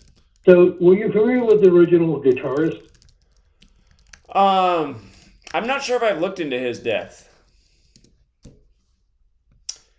Okay, so as I said, the language for about a decade or so, from the early 1980s until the early 1990s.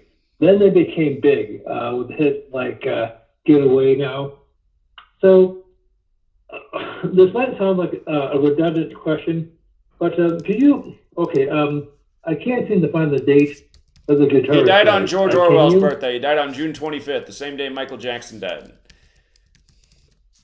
Okay, 1988. So he was Jewish.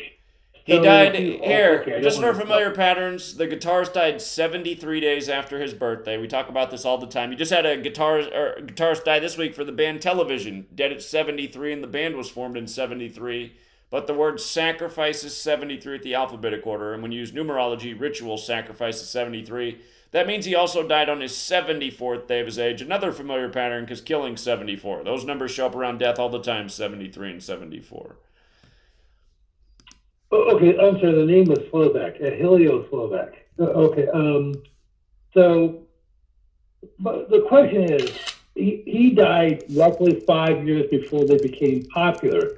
So was his death basically in advance payment? Very possibly. I remember the Red Hot Chili Peppers were huge in the start of the 90s. I mean, they were all over MTV. Their music was everywhere. Their album, I think, then was like Blood, Sex, Sugar, Magic or something like that. So. Gee, that's not an homage to Aleister Crowley by any chance. Yeah. Okay, so anyhow, so as I said, one of the keys to their success was the fact that they got airtime at this Jesuit radio station. Yeah, go figure. And so when people say the Jesuits run the world, that's not hyperbole. By the way, where is your friend Johnny Cerrucci? Is he doing anything anymore? Well, okay. Johnny and I had a bit of a parting of the ways. Really? Yes, he's still doing things on Odyssey. from what I understand. Okay, I helped him But get set up on haven't- Odyssey. He needs to come back to the tube. Even though he can be an ass, I miss that guy. I was watching Eric's re-upload from like 2 years ago, and I was laughing at Johnny talk about Romerica. And even though I can't stand some things about the guy, I really think he should come back to the tube, because you can be on Odyssey all day. I helped him set up on that platform so they wouldn't take down his stuff. But the thing is, if you just stay on Odyssey, no one's going to see your work. Johnny, if you're out there, come back and rekindle with George. So. Well, okay, the problem with YouTube is you basically have to censor yourself, because there's, as you know, there are a myriad of words you cannot use. I totally know, but again, just do it anyway, and then just make another channel, or do what I do and shuffle 5 different channels. It can be done. So. Okay, well, if Donnie will talk to me, I'll mention it to him. Okay. All right, George. Well, appreciate it as always, and I will look more into that death, because I'm sure there's a lot more. You're talking about the Jesuits. Another number they like is 129. That's 201 in base 8 counting. I just realized that guitarist's death was 129 days before Anthony Kiedis' birthday, and that's probably not an accident. So, what's the name of that radio station again? One more time. I want to look more into it. I believe it's KXLU, and I still believe it's in existence. And it's like one of these alternative college stations where, unless you live within a mile of it, you're not going to be able to pick it up. Look at the number of the station. The number of the station is 88, and you got that death in 88. I'm going to look a lot more into it. Okay. Oh, I missed that. Okay, so I guess I'll talk to you soon, Zach. All right, appreciate it, George. Okay, well, take care. All right, take care. George always has really good information, and he's an encyclopedia of stuff. I just always find it funny how he'll ask out something that seems real current, and then he'll bounce to something from 30, 40, 50 years ago. You never know what's coming next with George. It's like a Cracker Jack box. Let's go out to Toronto. 647. What's up, Toronto? Well, hey, I just wanted to say, you were looking in how to engage with people and stuff like that. There's these sports card shows that happen in major cities and stuff like that. And people buy a booth and sell their sports cards or whatever. So I was thinking maybe we could you or one of us could set up a booth at one of these conventions, and then just kind of have little brochures and promote the page, promote the work, talk about how sports are rigged, because these people are super into gambling, super into sports. So if they can find the code and listen at least, then I feel like there's a big audience there that could somewhat have an impact, and you could have an impact on them. Yeah, I think that's a good idea. It's possibly one to pursue in the future. I feel like I need to move back to a bigger city. That's the downside of living in the middle of nowhere. I'm not next to anything, but I appreciate it. Yeah, just brainstorming, just thoughts, because I know we like you're saying, the work's got to get out there. You've been doing this for a decade. People have been following you, and it's just a matter of I gave my mom your book, so she's like I'll read it when I'm finish school, because she's a teacher. So she's pretty one sided. She got the vaccine and all that stuff. So we're just always pushing hope on people who maybe we can make a change or whatever. But anyways, thanks for the call. Thanks for taking the call. All right, appreciate it. Have a good night, Toronto.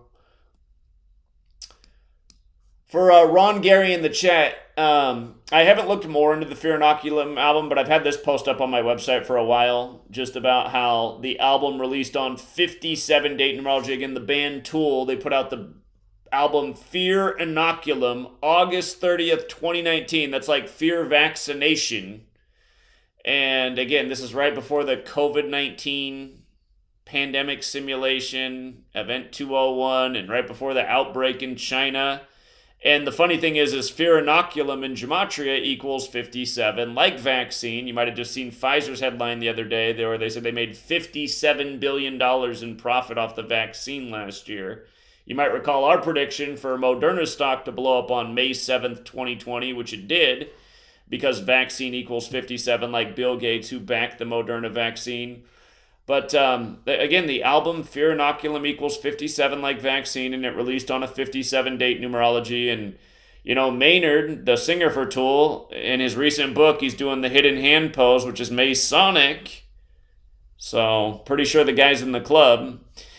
And he also did the Joe Rogan podcast and seemed to be going along kind of with, you know, the sentiments of the authority about the pandemic, which is, if you're familiar with the band Tool, I mean, they were the exact opposite in the 90s, so it looks like a classic case of becoming a total sellout.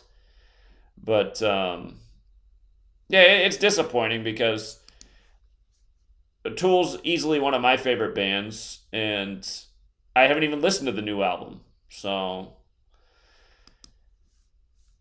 anyway, sellouts, it's a shame. Let's see. 916, you're on. 916. Maybe also just listening. Remember, you guys, there is... Oh, what in the world? How did that just happen? That was weird. Maybe 916 is just listening. I was saying there is a listener line if you just want to listen. 810, you're on 810. 810. Okay. Seemingly also just listening tonight. Let's go out to 609. 609, you're on. Hey, Zach. I was actually wondering, I live about 30 minutes outside of Philadelphia. There's the Philadelphia Eagles Flyers. Is there a way you can make your phone clearer? Is there something you can do to make it sound more clear? Oh, sorry. Can you hear me? That's better. Oh, so I live about 30 minutes outside of Philadelphia in New Jersey. And there's the Philadelphia Eagles player, Josh Sills, who was just indicted on rape charges. Do you think that's any coincidence? Well, I talked about it at the beginning of this stream. I talked about it in the stream earlier today. His name equals 57 in Gematria. Indicted right before Super Bowl 57, a bench warmer for the Eagles whose name equals 57. I mean, this is the same kind of crap they do every year. So. Yeah, no, absolutely. I mean, you provide a long time listener. You're great, man. Really like listening to you, dude. Keep up the good work, man. Well, I appreciate it. And yeah, I mean, as soon as I saw this headline break today, I was like, I bet anything the guy's name's going to equal 57. I plug it in. What do you know? Josh Sills, 57. I mean, it's just... It's like there has to be the same kind of stereotypes and ideas that just constantly have to be put out there. Like football players are violent men, they're rapists, they're drug dealers. It's kind of like a background thought that the media is always pushing with football players. Wouldn't you agree to that? Yeah, no, absolutely. It's like I don't exactly know why they do it, but they do it. I mean, it's just constantly the same types of narrative stories. And then lo and behold, you decode these stories and you're like, wait a minute, there's like a number code. There's a ritual to why this is happening right now. So, anyhow. Yeah. Appreciate it. Hey, thank you very much. Yeah. Have a good night. Yeah, you too. Take care. All right, Philadelphia. They got that accent out in Philly. What's up, 208?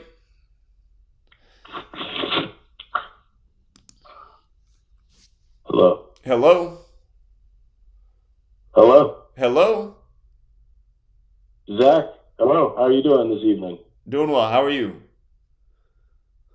Good. Okay, I wasn't sure if I was there with you. Pleasure talking with you. This is Winston. So I loved what Rambo had to say. If I could just maybe build on some of that. So he was talking about the city of Tyre. Yes. Which is in Lebanon. Like the cedars have fallen, which they have a single cedar tree on their flag. Tyre, like a Goodyear tire, because I always say it's the hindsight 2020 Goodyear, because Goodyear is based out of Akron, Ohio, who has the area code 44311. like the 44th. He's not really the 44th, but 44th President Obama, and we all know what 311 is. Their area code in Tyre is 680. Like the book 1984 was released 6-8. And I don't know, I put this in your comments. I don't remember if I said this in your last show, but from the release of Fantasia, Disney's movie about magic, until magic's birth was 6849 days. And the book 1984 was released 6849. I don't know if... It's funny. It's funny you bring up Fantasia. It triggers a memory. If my mom's out there listening, I know she. The first ever Mormons I ever met. The day I realized there was something wrong with these kids was the day my mom took us to the movies, and it was when Fantasia was new. And the younger of these two Mormon brothers just like went ballistic in the theater, and he was just like throwing popcorn everywhere, and my mom didn't know what to do about it. And I was just like, what is wrong with this kid? This kid's wild. Anyway, go ahead. Okay, so from the release of Fantasia also until Kobe's birth is 13797 days, which is the zip code of Broome, Pennsylvania. And that's ironic because Fantasia is a movie about a magic broom. Right. Okay. I'm autistic maybe or something. That's why I said you can call me the Rain Man, because I'm different than other people. So he was talking about 12/7. Everybody knows 12/7 was Pearl Harbor. 12/7 is Larry Bird's birthday. So you have the highest rated game of all time is Magic versus Bird, the Spartans versus the Sycamores. The last days of Spartan, Achilles fell. Achilles like Kobe. I'm kind of getting sidetracked there, but okay. So the Spartans versus the Sycamores, like being sick, and they were born 980 days apart, which is exactly 32.219 months, or CV 19, 32219. Okay. And Magic and Bird are relevant because Twitter is named after Bird, which they've done a lot of whatever through Twitter, and Magic, like the Magic Kingdom, like Trump used to say, drain the swamp, but that's what they did when they built the Magic Kingdom. And then Magic announced that he had whatever he had, which he seems fine to me, and then that was the 311th day when he announced that, and then the NBA shut down on 3/11, and they went to the Magic Kingdom in the bubble.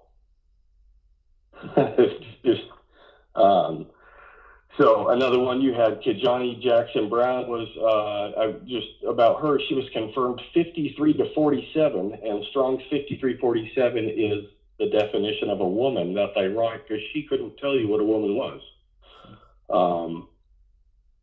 I'm kind of bouncing all over the place. It's okay. So he was talking about Jesuit order and this and that. So, okay, Coolio died 28-9 in the rest of the world, which is 17 squared. He died 8 days after Freemasonry was founded. He died at 21609 days old, and from the date 2-16-09 until his death is 4397 days, which is the 666th prime. I don't know if any of that's interesting. Am I autistic? What? Well, I just feel like again, the thing to Coolio is, again, he died on his 59th day of being 59 years old on 59 date numerology, and again, just how they use that number code all over Black history. Slave, Negro, Blues, Rasta, all 59. The 59th anniversary of the JFK assassination. Q is the 17th letter. 17 is, 59 is the 17th prime. Q, trust the plan. It's about the Queen, the Quran, and the other Q. I won't say it. Well, that's what I was going to say, is 59 is the 17th prime, and the first point you made was about 17 squared is the date. So that makes sense. And 5-9 in the rest of the world is September 5th, which is the 248th day like Kobe. And so some other interesting ones is 2:48 p.m. is the 888th minute. From Trump's birth, Trump, like they used to say, the Colt of Trump. Well, there's also a Colt 45 gun, and a Colt is a horse. Right. And so from Trump's birth until the Cavaliers' first NBA game, 8,888 days. And a Cavalier is a horseman. People should remember that with your 8888 fine there, all those eights, people should remember that Trump came out to Queen, "We Are the Champions" at his 2016 convention right after the Cavs won the finals. But again, when he did that, it was 88 days after Elizabeth's birthday, the Queen, and Trump and Elizabeth both equal 88. Okay. Okay, now get this one. So Queen, like a queen bee, Kobe, like Kobe, the Queen died in the rest of the world on 8-9. They say the day of the month first, 8922, or HIV. Like an HIV hive mind, because Freddie Mercury of Queen died of HIV. Okay. Yeah, no, you're making really good observations. I mean, it's interesting. It's interesting. So like I said, whatever happened in the past. So we had some 127, 217. So I brought some of this up last night. Jordan's birthday, 2-17. Obama's birthday, the 217th day in leap years, aka good years, a great leap, one step forward, one giant leap for mankind. Mao Zedong, great leap forward, great leap year. Maybe that's rambling, but 217 is the national tsunami code. The NIH 217 patent is the Upper Galilee Mountain blind mole rat ring finger protein, like ring finger, like coming to get their bride. So here's another, I kind of ramble, but the month November, Vember means a mustache kiss. So November, there's no mustache kiss. There's no pre-tribulation rapture for the people out there. People can believe what they want. I believe in God. If you don't, good for you too. Okay. I hope people, I'm not here to sell anybody on anything. Well, here, listen, I love all the observations you're making. There's just a lot of people on hold. I can't let everybody just go on and on and on. But yeah, you made some really interesting points, so I do appreciate it. You can always call back for the next stream. Oh, okay. Can I give you like one more here? Okay, it must be good. Okay, one more. Let's do it. On 9/11, Bush was 201, 56 days old. Okay. On 9/11, Kobe was on 9/11, Kobe was 8,420 days old. Like 248 was his numbers, and from the creation of the CDC until the moon landing was 8,420 days.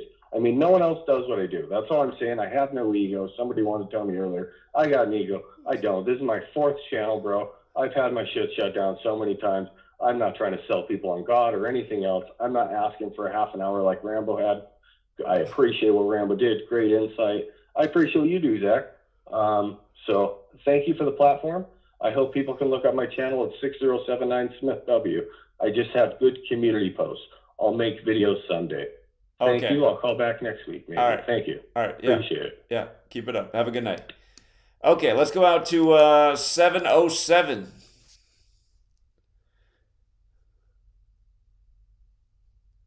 707? Okay. Must just be listening. Let's go out to 702 then. Hey, what's up, man? How you doing?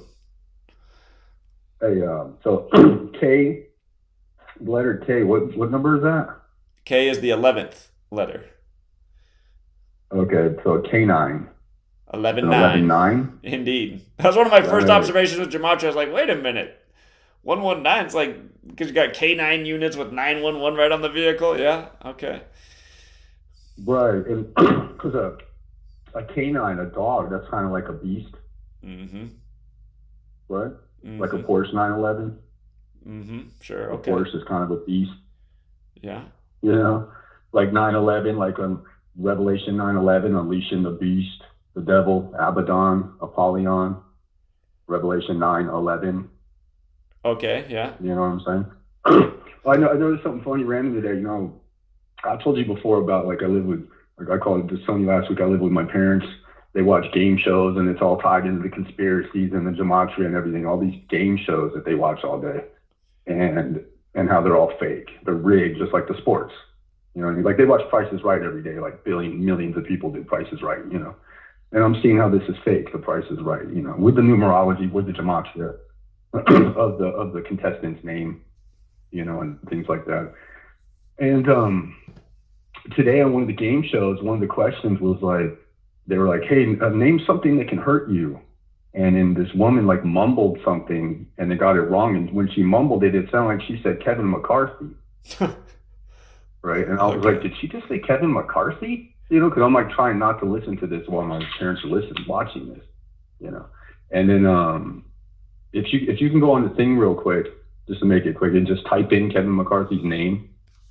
Because then I went on YouTube, and Kevin McCarthy just happened to be on CNN today and said that he had a meeting with Biden, and he doesn't want to tell anybody what he talked with Biden about.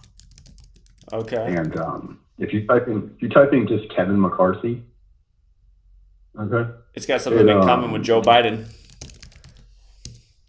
Right, just the name Kevin McCarthy. He was born on the 26th, of course. His reduction, it's 2062. But let's see, what did I know especially? Oh, with the Kevin McCarthy is name, it pops out 1988. Okay, and so then I was just like, wow, 1988 really popped out. Oh, hold on, we'll be right back, everybody. Sit tight.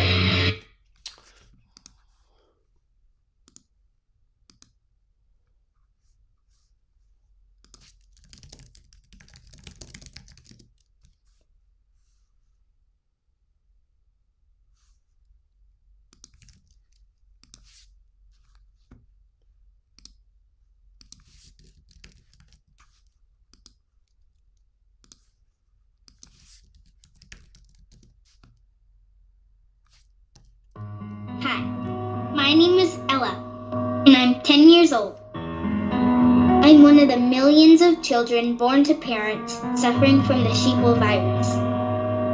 Symptoms include the inability to think for oneself, the attention span of a goldfish, and a strong belief in government and the mainstream media. It is estimated that 1 out of every 2 children are being raised by parents infected with the sheeple virus. But there is a cure. For as little as 19 cents per day, you can become a TFR supporter and help children like me get their daily dose of truth. Together, we will make sure every child has protection from deception. Warning, under no circumstances should disinfectant products be administered into the human body through injection, ingestion, butt chugging, or any other route. This video is a joke. Enjoy. We're also testing disinfectants, readily available. We've tested bleach, we've tested isopropyl alcohol. We're leading the way in so many different ways, supposing about the light inside the body in some other ways. As we continue to develop potential therapies, I see the disinfectant. I think people are going to know, you're going to know, I'm going to know. I think people are going to know, you're going to know, I'm going to know. I think people are going to know. I see the disinfectant, this whole curse, this whole plague. And is there a way we can do something like that? Injection, suppose we hit the body. I see the disinfectant, suppose we hit the body with tremendous ultraviolet. Suppose we hit the body. I see the disinfectant, suppose we hit the body with tremendous ultraviolet. As we continue our battle against the virus, the data in fact suggests that we're making great progress. A tremendous ultraviolet to the invisible enemy. And then I said, supposing you brought the light inside the body. And then I see the disinfectant ultraviolet of the skin. And it's working very well. Very big deal. We will end this plague. And then I see the disinfectant. That's really powerful. We hit the body. I see the disinfectant. Suppose we hit the body with tremendous ultraviolet. Suppose we hit the body. I see the disinfectant. Suppose we hit the body with tremendous ultraviolet. What the fuck?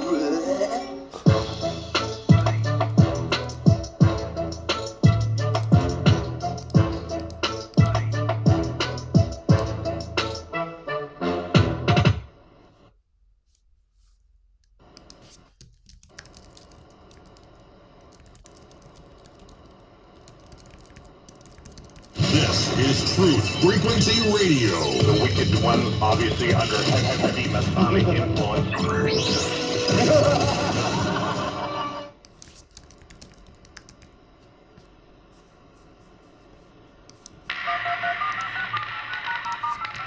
This is not a valid memo. Conditional inch. Conditional inch. Situation delta in effect. Please enter your agent number now, followed by the hash key. We have to create culture. Don't watch TV. Don't read magazines. Don't even listen to NPR. Time comes when silence is betrayal. More for themselves and less for everybody else. But I'll tell you what they don't want. They don't want a population of citizens capable of critical thinking. They don't want well-informed, well-educated people capable of critical thinking. They're not interested in that. That doesn't help them. Think for yourself. Question authority.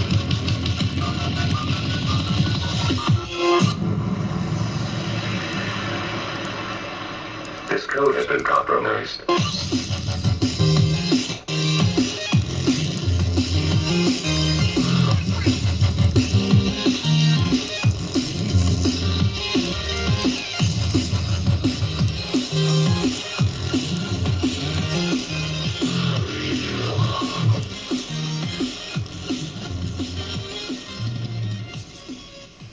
All right, welcome back, True Seeker. I just caught this headline over the break, and I made this point more than a month ago. How the whole George Santos thing was clearly a tribute to the synagogue of Satan in Revelation. Again, those who claim to be Jews but are not. But I'd never seen this detail before, that his birth name was not George Santos. He was born Anthony DeVolder and changed his name in 2019 when he decided to run for Congress. Well, what's funny about his original name, Anthony DeVolder, is it equals 223, like the Synagogue of Satan, like Philadelphia, where a letter is written to the Church of Philadelphia about the Synagogue of Satan. And again, think about 223. It's a lot like the year 2023, where Philadelphia is now in the Super Bowl. And again, in Gematria, George Santos has the same Gematria value as Satan, as in the Synagogue of Satan. And again, he's a Catholic who claims to be a Jew but is not. Also reminds of the Jesuits. But yeah, again, this is why I can't stand my critics. It's just like, that's how it always is. I mean, we make the point and then more evidence comes to light and it strengthens the narrative. But no doubt about it, this is exactly what's being done, and it's probably why they chose him to be this clown candidate that he is, who's lied about every last thing in his existence.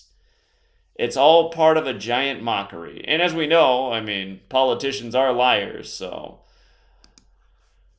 there's a surface level riddle in that alone. And let me get back out to the caller. I believe we were talking to 702 when we went to the break. All right, 702, you got interrupted. Hey. Oh, hey, thanks, buddy. I was going to say, go ahead and can you put Owen in there? Put Kevin McCarthy's middle name on there for me. Kevin Owen McCarthy? Yeah. We're Owen, right? We're owing some money, man. Okay. Anyway, Kevin Owen McCarthy. I like to do all ciphers. I know sometimes you say you don't like to do that. I like doing it just for fun, though. But if you do all the ciphers and even reverse, like there's 88. There's tons of 88s. And just like the 1988, if you do Kevin McCarthy, and reverse trigonal's 1988. Reverse trigonal for Kevin Owen McCarthy is 2420, like 2024. There's a lot of 2024s on here. Because obviously, if something happens to Biden and Kamala, he becomes the president. Sure. So when I misheard them say that on TV, like the only thing that can hurt you, Kevin McCarthy, that sounds like the only thing that can hurt Trump would be Kevin McCarthy.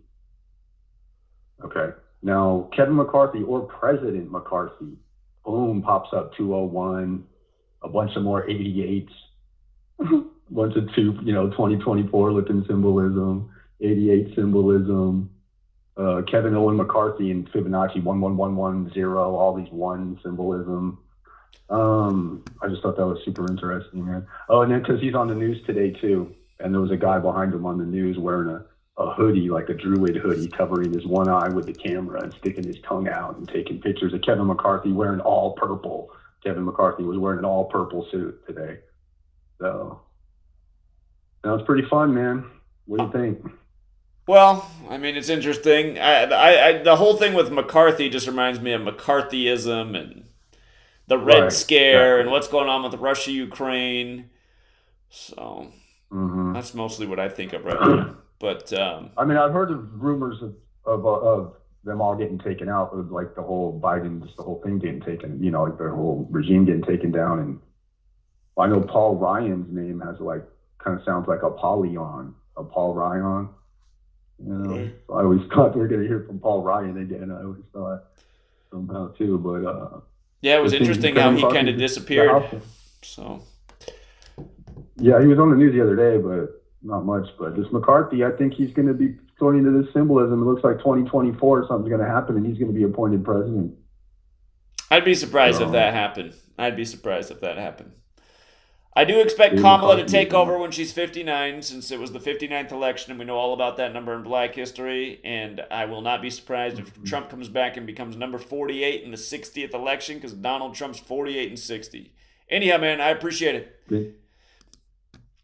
Okay. Yeah. One last thing. McCarthy's birthday to 9/11/2024 is 3,111 weeks in one day. Okay. 1111111. Okay. From 9/11 next year. Okay. All right. All right, man. Have fun. All right. Appreciate it. All right. The one guy who gives all the numbers, he called in yesterday and he said that McCarthy was born 666 days from the Kennedy assassination. I just plugged it in just to check, and then he's born 431 days. So if we're calling in and dropping all these numbers, let's make sure our numbers are accurate. Okay, 559. What's up, 559? Hey, Zach. How's it going? It's going all right. How are you? Good. Sports Illustrated yesterday put out an article, and they said the title of the article was that 44 current or former NFL players under the age of 50 have died in like the past year since the start of 2021. 44, huh? Yeah. The kill number. Yeah, what's up with that? Where was that headline at? I'm trying to pull that up. It was on Sports Illustrated. Yeah, there it is, 2 days ago. In all, 44 current or former NFL players aged 50 or younger have died since the start of 2021. Wow. Yeah. And I don't know if you saw last week, Beyonce had her first performance since the Kobe Bryant and Gianna Memorial. She was paid $24,000 for her first performance back. How much? $24 million. Huh. For a private concert in Dubai. Huh. After performing at Kobe's memorial and winning her 24th Grammy the night Kobe died. Yeah. Yeah, and then also one more. I don't know if you ever noticed, fruit is 74 like Jesus. Yeah. And fruit of thy womb is 201. Fruit of thy womb? Yeah, spelled with a Y. Yeah. Interesting. Okay. Yeah, that's all. Good one. Appreciate it. Have a good one. All right, take care. 44 players under age 50. We know why they did that. Hold on, lost track. Hold on. Is this the caller I just went to? 707, are you who was just on the line? No, there's someone who's just listening. Let's go out to 818. 818, you're on. Hey, Zach. I just wanted to add in a couple of 201s. So I found out that Brian Koberger from the Idaho State murders actually lived in apartment 201. Oh, they've confirmed that, huh? Yeah, it's in articles. You have to look it up, but you can find it. And he also is housed in Latka County Jail.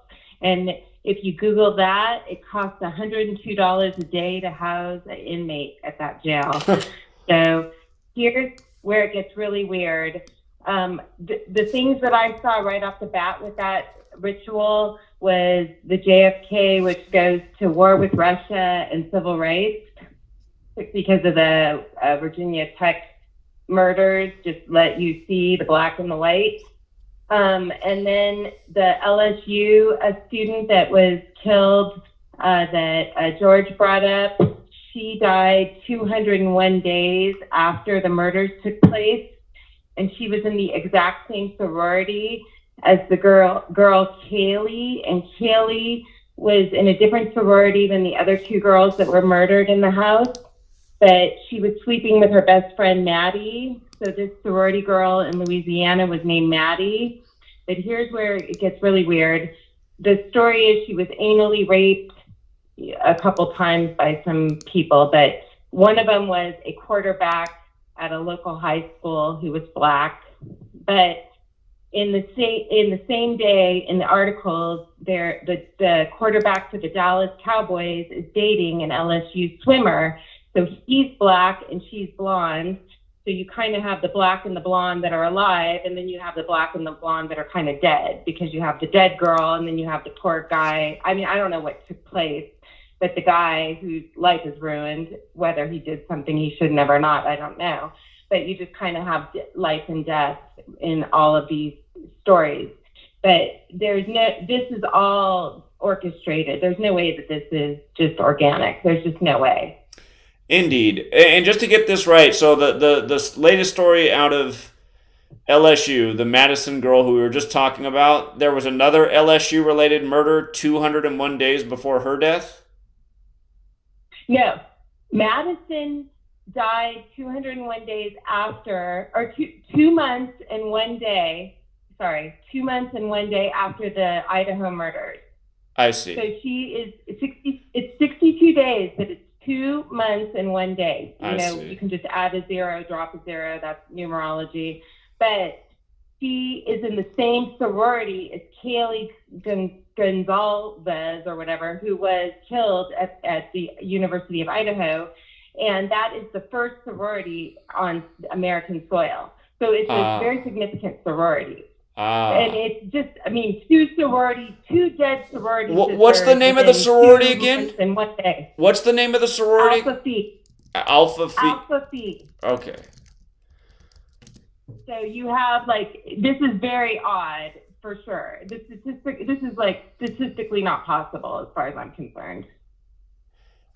Wait, so, Alpha and then PHI, right? PHI?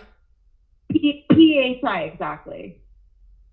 It says, so when I haven't done it, I mean, this is just the first Google thing that came up, but it said founded at Syracuse University in Syracuse, New York on September 18th, 1872. It is the fourth Greek letter organization founded for women and the first women's fraternity founded in the Northeast.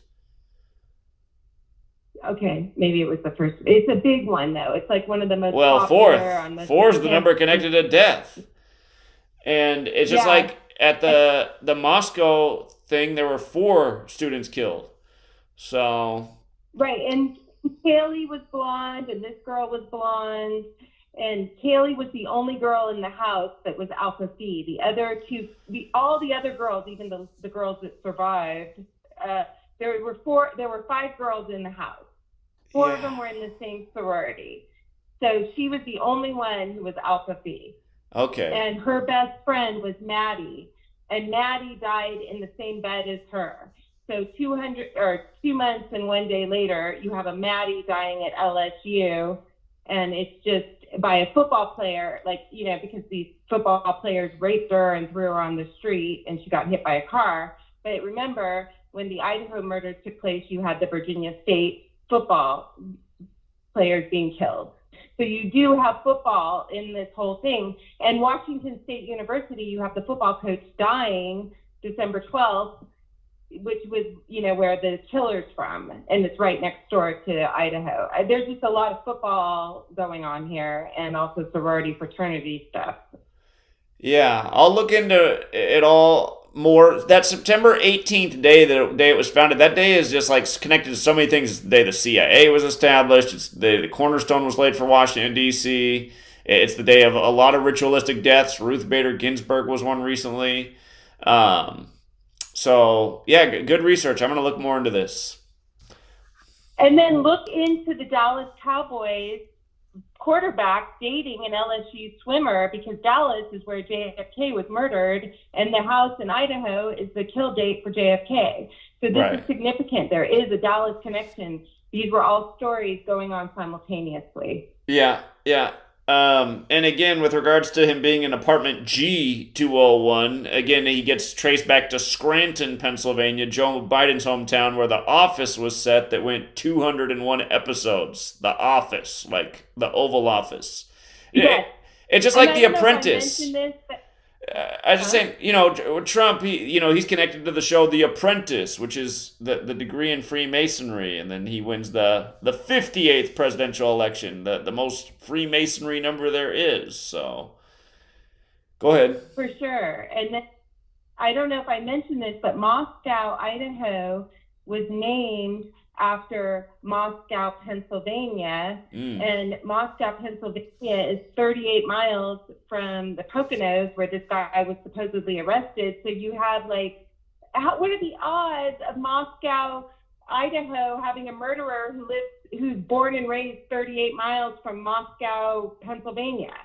I mean, this is just so weird. I can't even believe, this is just so manufactured. It's unbelievable at this point. I can't even take it. Yeah.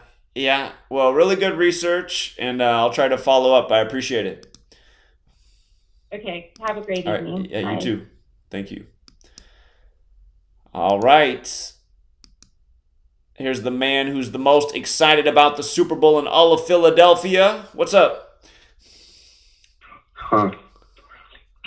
How you doing, man? Doing all right. How are you? I'm good. Can you hear me? I can.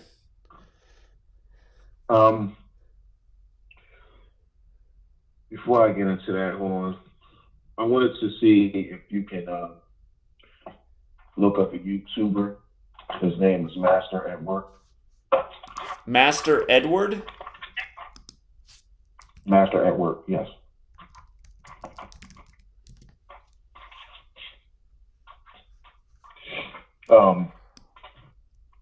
Master at Work, he's a Patriots fan. And he doesn't like Patrick Mahomes. Okay. So he has a video. Bengals robbed by the NFL referees in AFC Championship versus Chiefs. Now, that video, he had pointed out a couple things. He pointed out all of the bad calls and the calls that wasn't called in that AFC Championship game. He actually edited videos, so he's really good at it.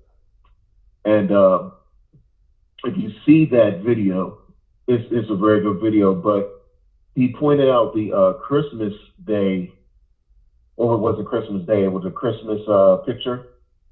They do an NFL Christmas picture every year. Right. So in this picture, first, did you see it? I got it up here. Yeah, I see it in the thumbnail. Okay. The picture where it shows Santa Claus right there in the middle, I think it is. Right. Those, the Santa Claus and the player that is sitting on Santa Claus' lap, those are the Kelsey brothers. I see. So you want to know something awesome? That right there is obvious. Travis Kelce, who wears the number 87, his next career touchdown is 87. And again, the first time that a black quarterback won the Super Bowl was in 87. And Jalen Hurts' birthday is 8-7. And they're playing in the Cardinals Stadium. And the Cardinals have a black quarterback, Kyler Murray, whose birthday is 8-7. It's just so scripted, man. Of course, in Gematria, Philadelphia Eagles equals 87. So that means they're going to win. I'm trying to make up my mind on who's going to win that game. I'm going to try to make up my mind. I'm torn on who's going to win it right now. So Yeah, you know, a lot of people here, they seem to think that, delusionally think that they actually dominated the 49ers and beat them. Yeah, just the NFL is so dumb. It's like, okay, I understand that you got a guy in number 17 who can't catch the snap, and then when it falls down at his feet, he's like Cam Newton and doesn't know how to pick it up. But you know what? You got to keep that guy in because your other quarterback's arm apparently is busted and he can't throw the ball. How are you going to just try to run the ball for the whole game? It was just the dumbest game I've ever seen in my life. So, anyway, I want to talk about it. Yeah, you know, I didn't watch the. I knew that it was going to be something like this, which leads me to this. If you go into the Gematria, calculator, I'm going off of how the Eagles games always go here. So, first off, they're either always close. They're always either winning or it's close. They never get blown out. I think the last time I looked it up, the last time they got blown out in a regular season game or even a playoff game was 2012. But there's always fumbles and there's always interceptions in those games, especially at Lincoln Financial Field. But tell me, if you go to the Gematria calculator and look up fumble and fumbles and interception and interception. And I just want to see if you see anything in it. Oh, and also injuries. Will there be well, the word fumble, it's funny, I don't normally look at these words. The word fumble itself has a gematria of 103. Could there be a key fumble? Since this is the 103rd NFL season.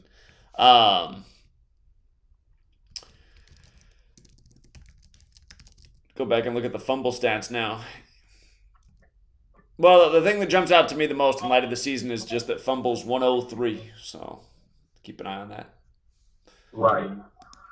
But with fumbles, because I took a screenshot of it and I looked at it a couple days ago. So fumbles in reverse equals 111. Right. Isn't that a connection to Philadelphia? That's the New York number. What's the New York number? Okay. But also, let me see. Wait a minute. Yeah, so fumble without the S is 103. But I also saw that reduction is 23. And is it 23 kind of slapped all over this whole playoff / Super Bowl? Yeah. There was a big 23 theme, and then the two teams that were in Super Bowl 23 got knocked out in the conference championship. So, right. Now, if you look up penalties, I always call penalties here. Penalties in ordinal equals 101. And that's definitely connected to Philadelphia. Sure.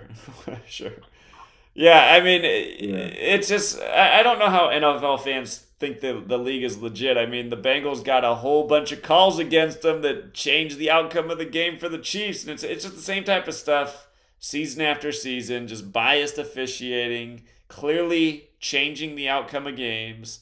And people still keep filing into the stadiums. And it's just like, the MVP of every football season should go to a referee, because it was always a ref that determined the outcome of the season. So I always say that. We're together on that. I always say that the MVP should go to the referee. Yeah, it should. I mean, it's just dumb for it to go to anybody else, because it's never the player determining the outcome. It's always the refs with their calls. So I've never seen an NFL season where anybody other than the ref determined the outcome of the game. Never once in my life. So. Yeah. It never fails. So I said penalties, fumbles, and interception. Yeah. Those are the three main things that take place when you play the Philadelphia Eagles. Sure. It never fails, man. It never fails. Especially at the link. It never fails. They always get this key fumble. They always get this key interception. and someone is always getting injured. With the opposing team always getting injured. Mm-hmm. Look at what happened to Brock Purdy. What, three snaps? And so how do you? I'm trying not to cuss here. Well, the day. Do you know that the Royal Rumble was the day before, and Brock Lesnar was an early exit from the Royal Rumble? Yeah, and I didn't know that until I saw your video.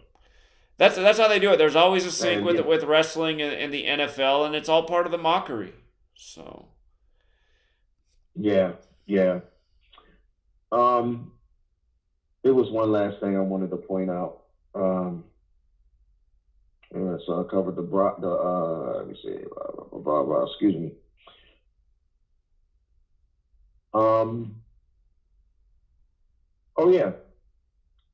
So I didn't see the game again, and they've been going over this Devontae Smith catch. They was asking, was it a catch?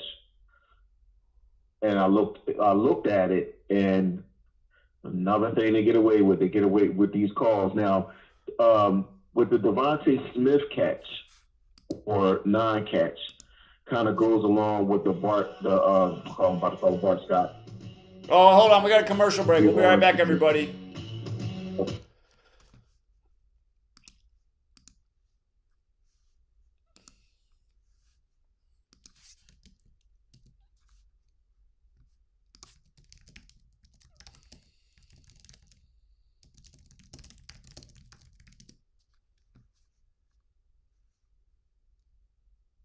Which is the grave in which excellence is buried. Average people strive to fit in, while excellent people strive to stand out. You can never change what you accept. You can never change what you refuse to confront. If you keep pretending that mediocrity is your best, then you will never proceed to excellence. You were not born to be an average person. This, therefore, is the challenge. We need to inspire people to not settle even when they seem to be successful. As a matter of fact, the greatest enemy of progress is your last success. When you settle on what you've done and believe you've achieved everything, you have just begun to die. Excellent people never settle for the average. Develop a deep commitment to excellence. Extendivite is more than just a heart tonic. Do you have any of these symptoms? Night cramps in the hands and feet. Your arms and legs often go to sleep. On short walks, do your legs get aches and pains? Is your memory worse than it used to be? Ankles that swell late in the day? Has your blood pressure increased lately? If you answered yes to even one of these questions, you may have early warning signs of arterial blockages. Your body is saying that it is time to take Extendivite. These are not the normal signs of aging. They are the warning signs that accompany blocked arteries. Get your Extendivite today. Extendivite is available in capsule or liquid form for just $69.95 for a 2-month supply. To get started, call 1-877-928-8822. That's 1-877-928-8822. Or visit heartdrop.com. Extend your life with Extendivite.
Radio.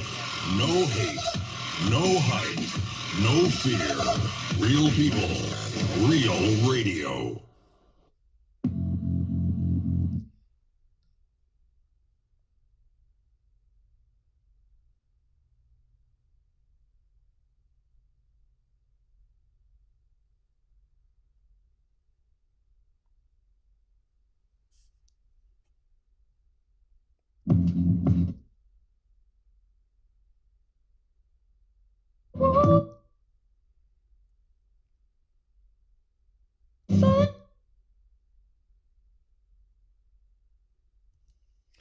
All right, we're back, True Seeker.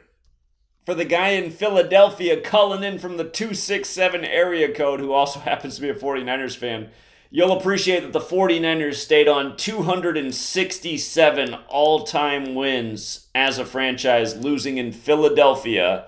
Again, the 267 area code.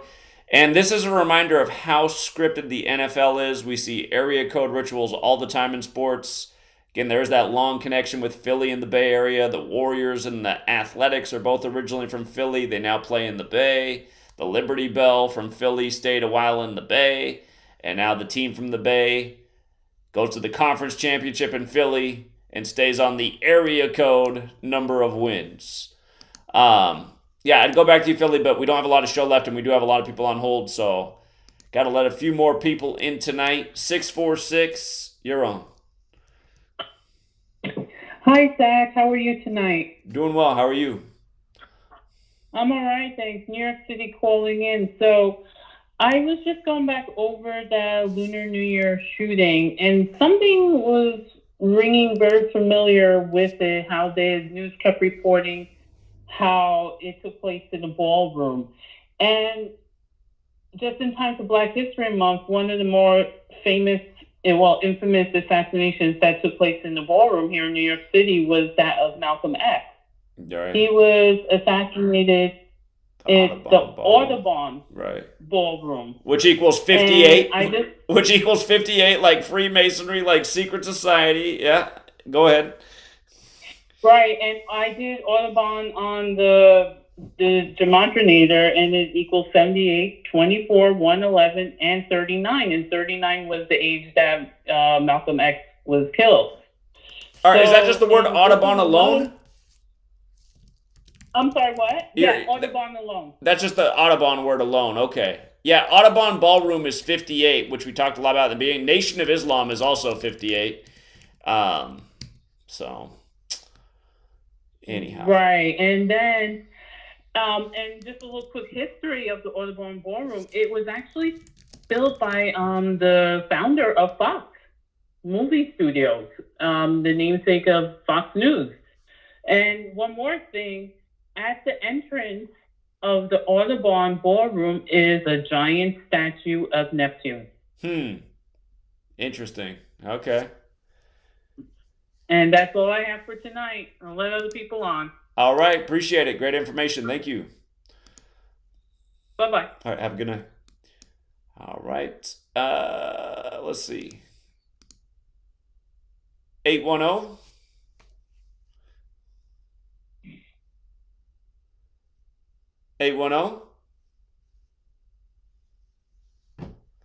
Okay. I think just listening again.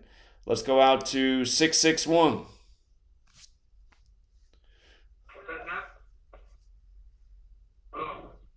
Six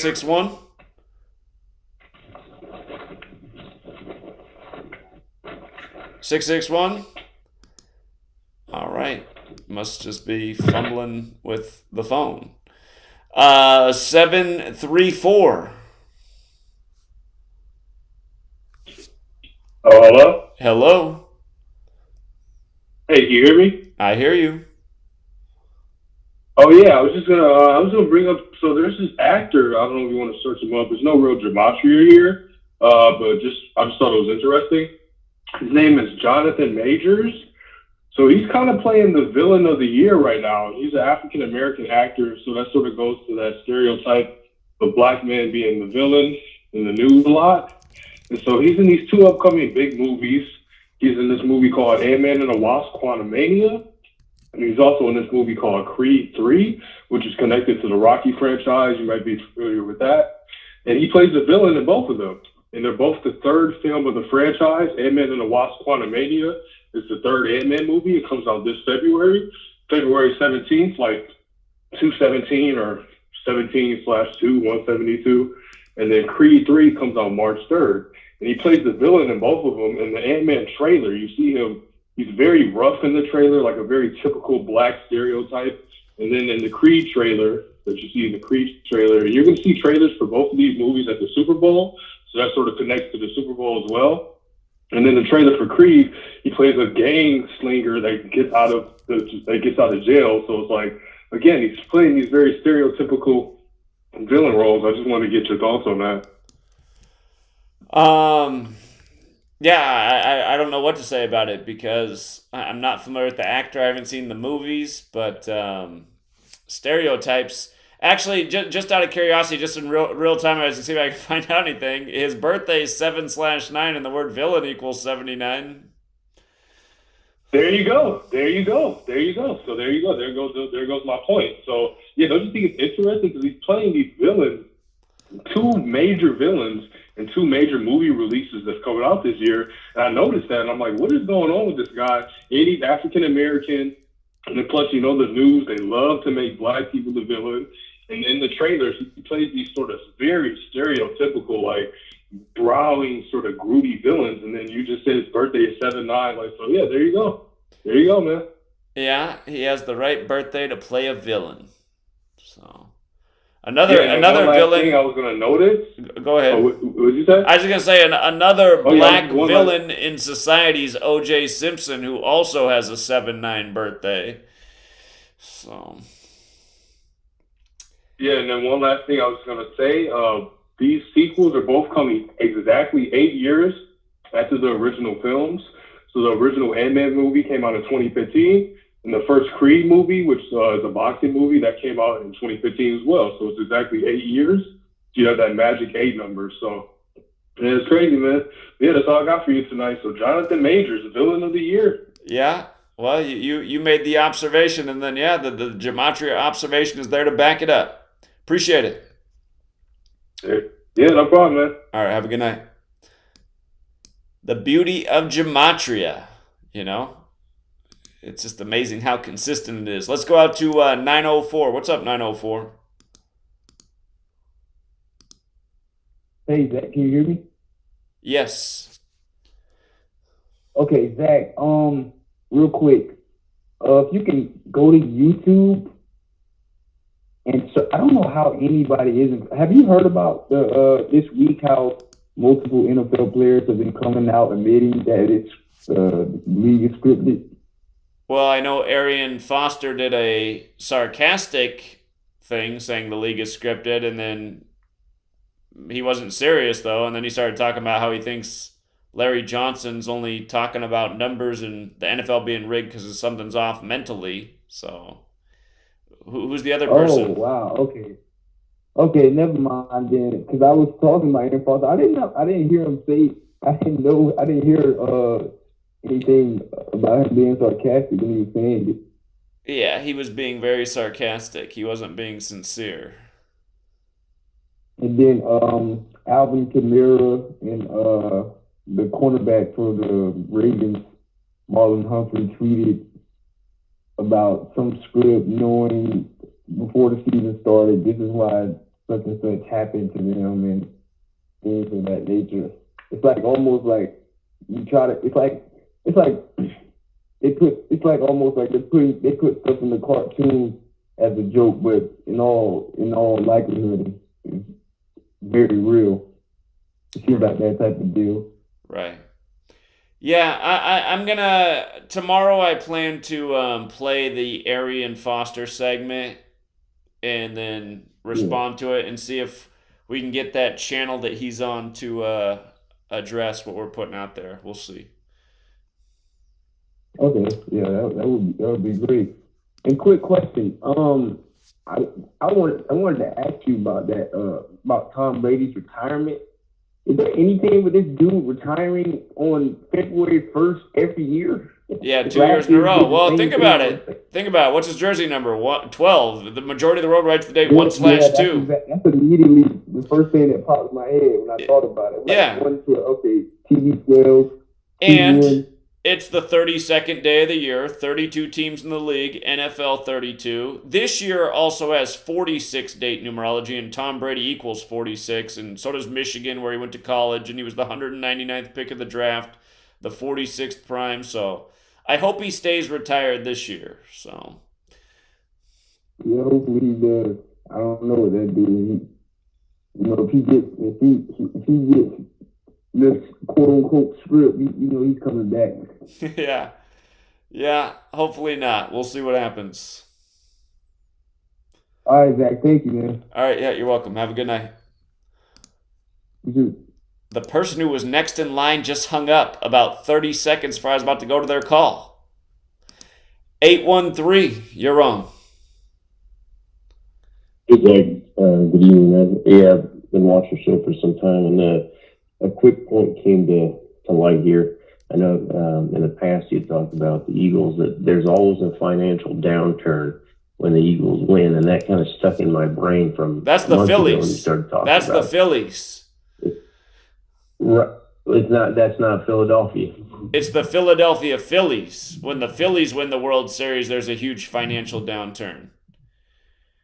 Oh, I see. So it had nothing to do with Philadelphia in the city in itself. I thought you had mentioned that it was the city itself that signaled the financial downturn. And obviously, the U.S. dollar, when we're at the World Economic Forum here, it's kind of all tanking in a quick New York minute, so to speak. But I don't know. I thought maybe when I had listened to you say something, maybe you misspoke, but I thought it was the Philadelphia Phillies was signaling. It's the Phillies winning the World Series. So I guess we'll see here in 2 weeks. Yeah. Hopefully not. But all right, appreciate it. Yeah, take care. All right, you too. Okay, let's go out to 252. What's up, 252? Can you hear me? I can hear you. All right, yeah. All right, Zach. Ain't it stupid how this Tyree Nichols guy was from Sacramento and he ended up dying in Memphis, one of the most racist states in America, from 5 black people? That's kind of retarded, right? I didn't know that he was from Sacramento. So, okay, the land of the kings. They're comparing it to Rodney King, which happened in California. His stepfather's name is Rodney, right before the MLK, Martin Luther King holiday. Okay, I didn't realize this thing about him being from Sacramento. Right, and today was 22 days after his beating. His first name equals 22, and equals 22. I'm going to bring that together because on the day that the Eagles advanced on 129, Pacers played the Grizzlies. There was a total of 212 points, Super Bowl on 212, and the Grizzlies got to 21-4. Abraham Lincoln turns 214. They're one of the best teams right now, and it would make sense for one of the most racist states to go to the NBA Finals, because the finals start on Tennessee's birthday. That's 6-1. They turn 227. That's the 49th prime. Grizzlies 49, Super Bowl 49, Eagles 49, and the NFL season is 227 days long. Okay. Right, and I mean, it wasn't really about the prediction, but it was just, I don't know. It's just all kind of retarded. Like, it's stupid. It's stupid. Like, I don't know. I don't really get it. Like, how this even, like, was he born for this? Like, how does this work? Like, is he a victim, or is he just a piece? Well, don't you agree that the guy that they showed in the video does not look like the pictures they're putting out? I do agree. I had that thought myself. Yeah, so, I mean, the guy in the pictures, I think, is just like the other digital images from this person does not exist. And then the beating video has to be fake because, again, the homes in the background, not a single person opens their door. Nobody in the neighborhood comes out. Nobody turns on a porch light. I mean, I can't imagine. The odds of that happening are like so close to zero. It's just improbable. It's improbable that nobody would come out during the beating.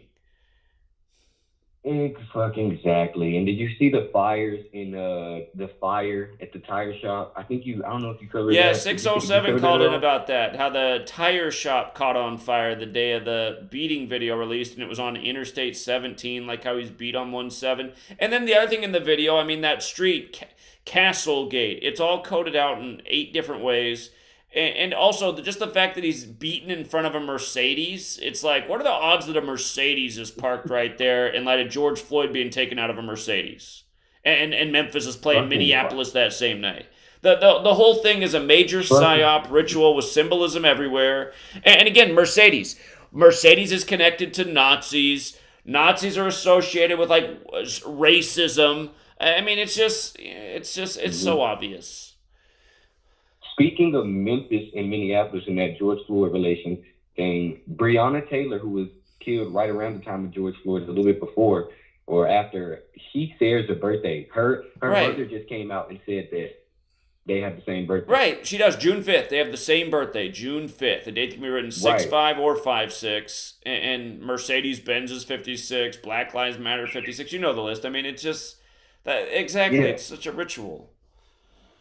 Yeah, exactly. And it's just, I don't know, it's so crazy. I really think that was kind of a little bit connected to Philly. I don't know how I'm going to bring it together, but because she was the running back, 13, that's the city. The running back for Philadelphia is from Memphis, Gainwell. And I've been looking at that even before they played the recent game, and I was like, is that connected, the running back? Listen, it is. Listen, it is. Because listen, so Black History Month is 246. Tonight, round 2, pick 46, number 14, Danny Green made his debut after an injury. I was wondering, I kept looking into that 14, but I could never find it. But you're right, Gainwell is 14. Number 14 comes back, round 2, pick 46. The country's 246 years old. Black History Month, 246, 213. Today is the country's 213th day of his age, or 212 days after, like the Super Bowl is on 212. Hey, I just had to look at the basketball scores. Portland upset Memphis tonight. I love when a 25's on the board with a Memphis game. Underdog Portland beats Memphis tonight. Yep, 241 days after Nichols' birthday. That's the 53rd prime. Blazers 53. Trailblazers in their 53rd season. They're in their 53rd season. Yeah. Again, and I really. Yeah, I just gotta remind people there's numbers that are really good with certain teams, and nothing's 100%, but like there's a number that with Memphis it'll play in 80% of their games, and I mean if you can hit 80% of your bets with a team when the number comes up, especially when it's nice underdog and some of our underdog payouts. But Memphis Grizzlies in Gematria equals 97, which is the 25th prime number, and that 25. There was one year where it was like 100% the whole season. But tonight the Blazers pick up their 25th win as underdogs in Memphis. And again, that's the beauty of the knowledge. Houston gets it done tonight, scoring 112, the Houston number. Anyway, go ahead. And OKC goes down with 106 on the first day of Black History Month. Black 106, Tennessee 106, Memphis 106. Look at Memphis. Memphis tonight scored 112, and Grizzlies also equals 112. Yeah, that's what I mean. When you learn this knowledge... the guy who just called in about the Arian Foster skit, I was getting annoyed listening to the panel because the panel's like, oh yeah, these number guys with sports, sure, it might connect once in a while. It's like, once in a while? This stuff connects every day, day after day, undeniably. Yeah. So you see, the riddles get so deep too as well, because today, the T-Wolves stayed on 246. I do my own decodes. Today, the T-Wolves stayed on 246 losses all time in February. Black History Month, 246. Country's 246 years old. Also, that 10 plays hard with the 55 with the Wolves. I seen that their coach was born on the day leaving 55 days less than a year. And also, it was 127 days after Steve Kerr's birthday, Minneapolis, 127. Warriors stayed on 511 all-time February wins. And was admitted on 511. Or Minnesota was admitted on 511, yeah. And so the Minnesota coach picked up their 90th win, right? Golden State Warriors, 90. Who's in their 90th season? Eagles. Eagles are from Philly, which Minnesota hosted their last Super Bowl. That was Super Bowl 52. Minnesota coach stayed on 87 losses, 87 days after his birthday. We know what 87 is. Philadelphia Eagles. Philadelphia Eagles also 93. So is Minnesota Timberwolves. So is Black History Month. So is first day of February when you write it out. And this was Steve Kerr's 807th game all time. Yeah, that's how they do it. It's just like, again, here, just giving you guys freebies tonight. Another strong number with the team. Jazz and 18. Raptors can pick up 18th road loss tonight. Jazz equals 18 forwards and backwards. Guess who picked up their 18th road loss tonight? So. Guess who picked up their 18th home win? The Jazz. Jazz 18. Yeah, right. They got the 18 home win while the other forwards and backwards. Sure. Yeah. So again, I mean, that's the beauty of this knowledge. And I put out this information every day, and if you have like I don't know, I would expect like a third grader could understand like which side to pick or which side I'm leaning towards. But what's sad is I have grown adults who sign up for my service and they look at this information, they're like, I don't know which team I should pick. It's just like, well, did you notice one side has like 15 things that could go in their favor, and the other side has like one or two? Well, I wonder what side to pick. When you're observing, that's the thing. That's the thing. You become an observer. When you're just observing, you don't get anything. When you look into it and apply the knowledge, I see what you mean. There's no point in just looking at it. I look at it and realize the patterns. You look for patterns. I'll go back and look. Even on a bad day, I'll go back and look. Okay, what pattern here? What pattern is missing? And one thing I noticed that's also you might want to look into is the days after the last matchup. That matters a lot. More often than not, the days after the last matchup, the number that screams out hits. Sure. More often than not. Sure. Yeah. I mean, this season, the overriding theme is the team Gematria is always there, but the date numerology has been really strong for most days this year. And I've noticed like there'll be like periods of time where it'll be like the date numerology is off for 1 or 2 days, but then the third day it's right back on point. So. Yeah, definitely. I mean, it's definitely a lot of things you can get. Did you see the Eagles player arrested on rape and kidnapping charges today? Yeah, and his name equals 57. So. Yeah, name equals 57. Name also equals 37 days after his birthday. Josh Seals. Josh equals 52. Minnesota picked up the 57th win. I'm really thinking Minnesota and Philly really have something to do. Or no, maybe not something to do with each other, but they had something to do with each other tonight because of this. Been playing Warriors from Philly. Josh equals 52 is his first name. California 52. Minnesota 52. So, picked up the 52nd win. But yeah, it is 20. And then 22 days after the beating, Eagles equals 22. So, yeah, it was 25 days after his death, too. So I'm pretty sure that's why that's another reason that 25 hit with the Memphis Grizzlies. Yeah. Yeah. All right, man. Well, you're doing really good research. Appreciate what you're doing. All right. Thank you. Yeah, have a good night. Yeah, I don't know where he came from, but he's big on the sports decoding, and he's got a great mind for it. Let's go out to 661. What's up, 661? Hey, Zach. Hello. Look, hey, when you were doing the live of the CNN coverage of the release of the video of Tyree or Tyre, I noticed a couple things that were interesting. The police chief that they had commentating on it was the former police chief of Philadelphia, and then the former ex police chief of Memphis, I think, as well. And his name was Charles Ramsey. Good catch. Yeah. Yeah. Okay. Now, in that Charles Ramsey, I see a tribute to King Charles, which has been continuous in all these things they've been doing. And I also see, of course, the Ramsey that it kind of brings you to Egypt, Memphis, Egypt. These people are all about the Egyptians. Right. And then the other thing that it brings me to is, and this might be a stretch, but the street was called Castlegate. Right. Castlegate is a subsidiary of Wayfair. It's their logistics subsidiary. Wayfair a while back was coming under scrutiny for possible human trafficking because they were listing rinky-dink little shelves and stuff for $5,000. There was a whole thing, and they related to the Q people and everything. But I find it very interesting that Castlegate was a street. Now, if you remember back, there was this guy who said dead giveaway. This guy called Charles Ramsey, and I forget which city it was in. He rescued some girls from a house, supposedly, that were being held in a house, that were being trafficked. And that guy's name was Charles Ramsey. I don't know if you remember that story. I forget it. Yeah, so I'm trying to connect some dots. It sounds a little convoluted, but I just wouldn't put anything past these people.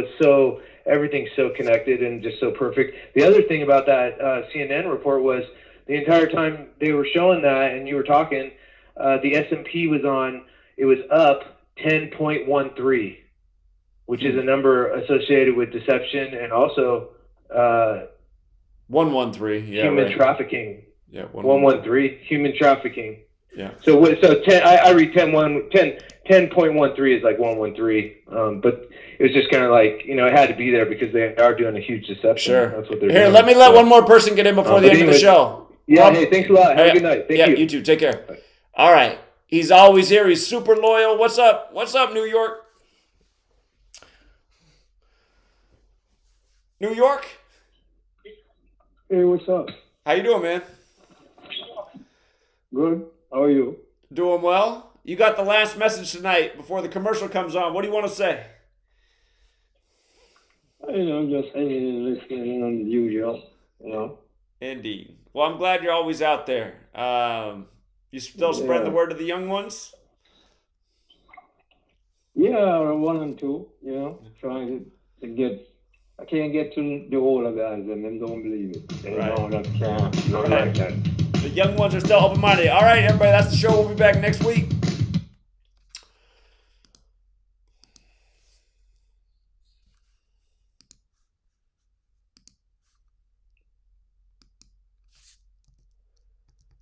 All right. That is the end of the show, True Seeker. Again, I cannot control the music or the commercials. Hey, Shark, you didn't have to do that, man. I appreciate it. Thank you to everyone who chipped in a super chat tonight. We raised $23 tonight. How perfect for the year 2023. Let me say thank you to the people who did chip in. And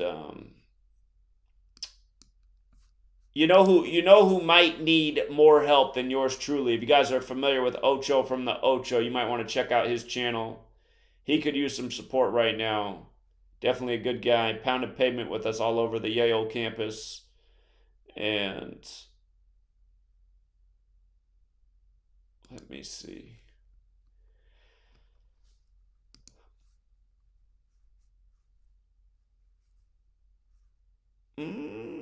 They changed everything. How do I get to the... I don't know why they always got to change everything. Let me see. Oh, there it is. All right. Well, of course, Shark. Shark just chipped in 10. Thank you very much, Shark. Tropes, earlier in the show, chipped in 10 as well. And he said, Jay Dyer is doing a stream right now titled The Vatican, Jesuits, Marian Apparitions, Stasi and KGB, Cold War Espionage, and CIA. That is a super title. I can't post links, but paste this into YouTube. X3TS DSPR SVY. Is that the channel name? By the way, make sure you're subscribed to Rambo's channel, The Truth Codes. Yeah, I guess that's it. Jay Dyer. I'm not actually familiar with this guy's channel. But if you guys want to check it out, there it is. Jay Dyer. MC Wave chipped in, and so did Heather Green. And Heather Green let us know about the Ty Wells swimmer from University of Arizona, dead at 23. So... all right, True Seeker, let me put my eyes on the chat. And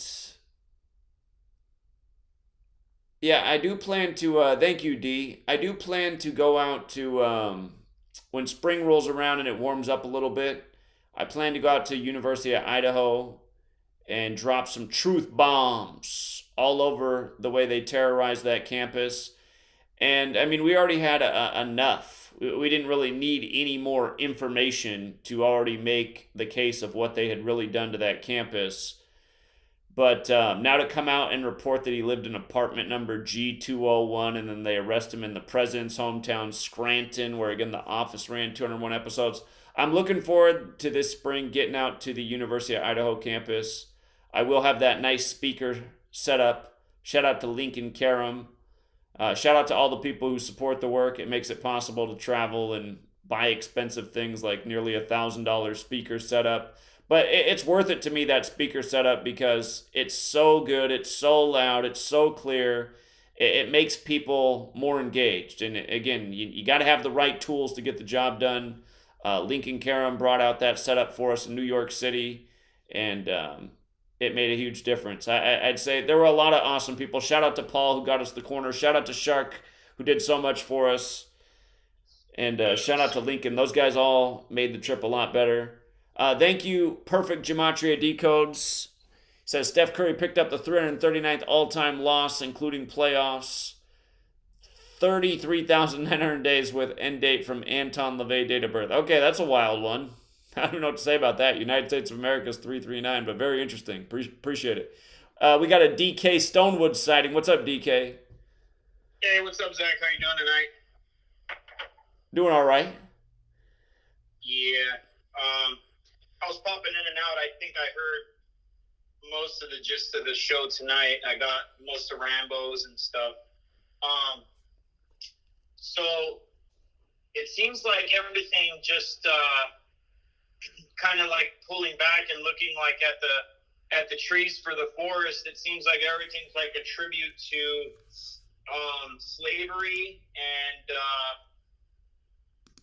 yeah, pretty much like slavery. So Tyre, Lebanon, which is now Lebanon, but the city of Tyre and Sidon were cities against which the prophets of the Old Testament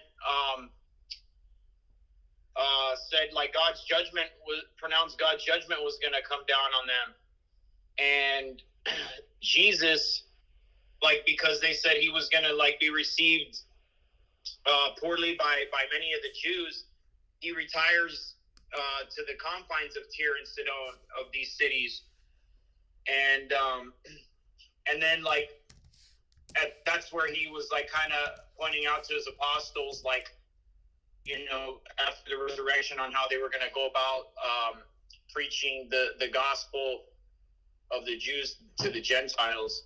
So we still have this, and then Memphis again is a city also known for slavery in ancient Egypt. And back in those days, the first slaves actually were the Slavs. That's why they still carry the same the slave, you know, the slave people, the Slav people. So that would be like, you know, Russia, Croatia, you know, that whole like Eastern Bloc. Those are the Slav people, you know, that speak the Slavic languages.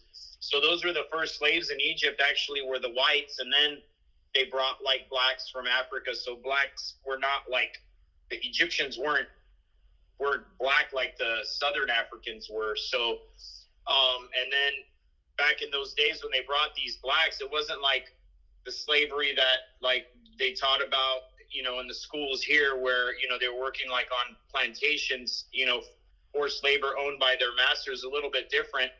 A lot of it was like bonded labor. They were working for money, and they were like the royalty or the rich people used them for domestic service. But then, like, you know, they were mostly used like as agriculture workers on the farms of the Muhammad Ali family. That's why Muhammad Ali, you know, that's where he gets that name from, and then changed to what, Cassius Clay or whatever.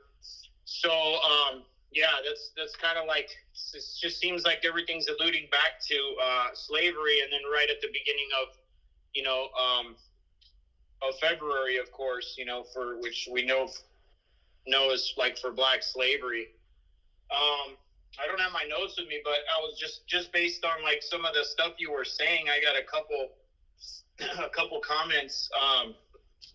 So hold on, let me see what this says right here. I did write something down. Oh yeah, you were mentioning you mentioned that. Why were you talking about Anthony Kiedis? I just kind of came in at the end when you said that. What was that one all about? George just brought up the death of the guitar player from the Red Hot Chili Peppers back in, was it 1988? I think 1988 was the year. Oh, okay. So not Anthony Kiedis. It was about somebody else, because I heard him say something Anthony Kiedis.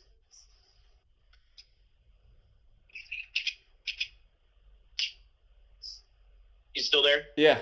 Yeah. Okay. Well, I went blank for a second.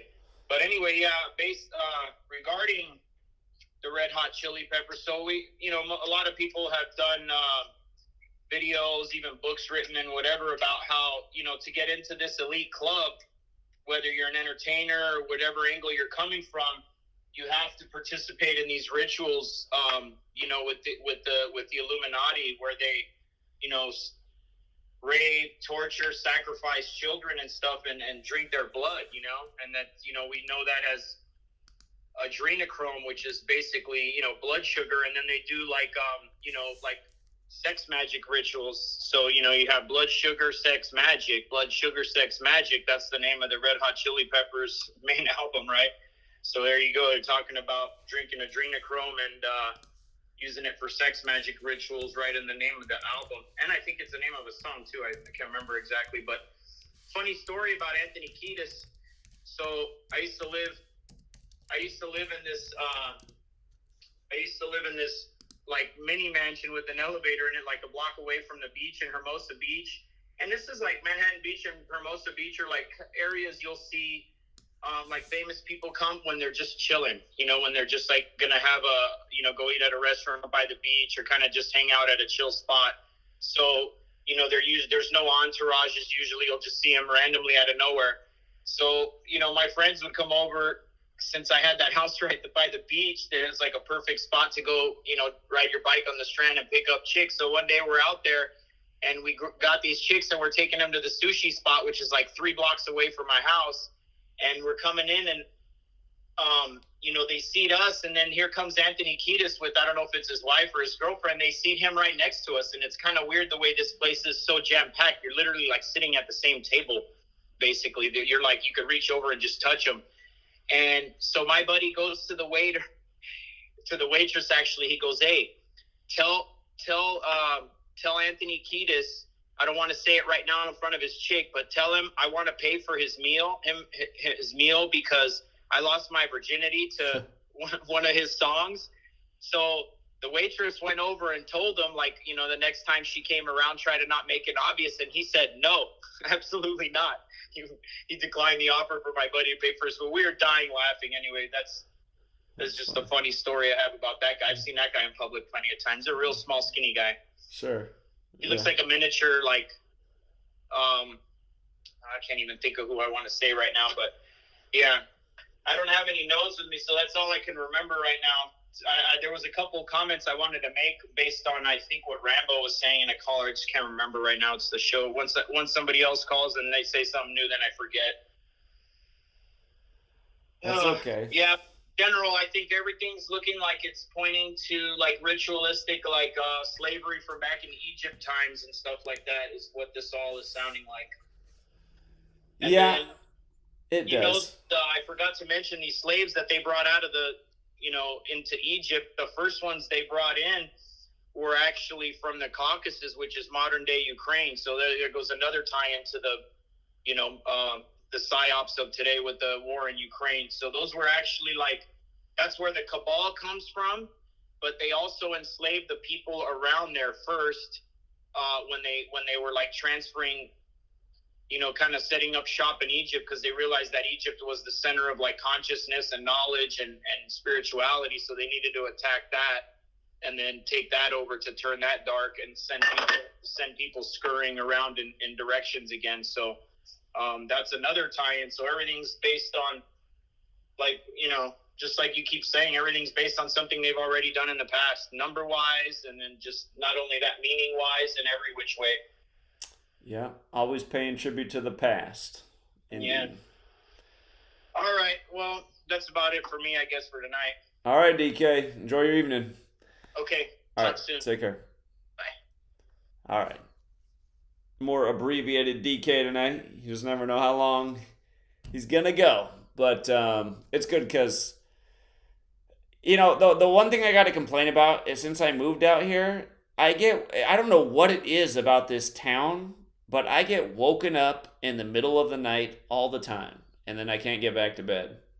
And I always wonder, because I know that that Elon Musk Starlink is headquartered out of this town for the region, and I always just wonder, I'm like, is there like a frequency right now? Is there a reason I'm waking up? What's up, 607? Yo, in regards to the Red Hot Chili Peppers guitarist, his name was Hillel Slovak. Yeah. He was Jewish. Okay. And Red Hot Chili Peppers, in the most simple cipher, it equals 206. He died of a heroin overdose, which in reverse equals 206. And sacrifice in Jewish equals 206.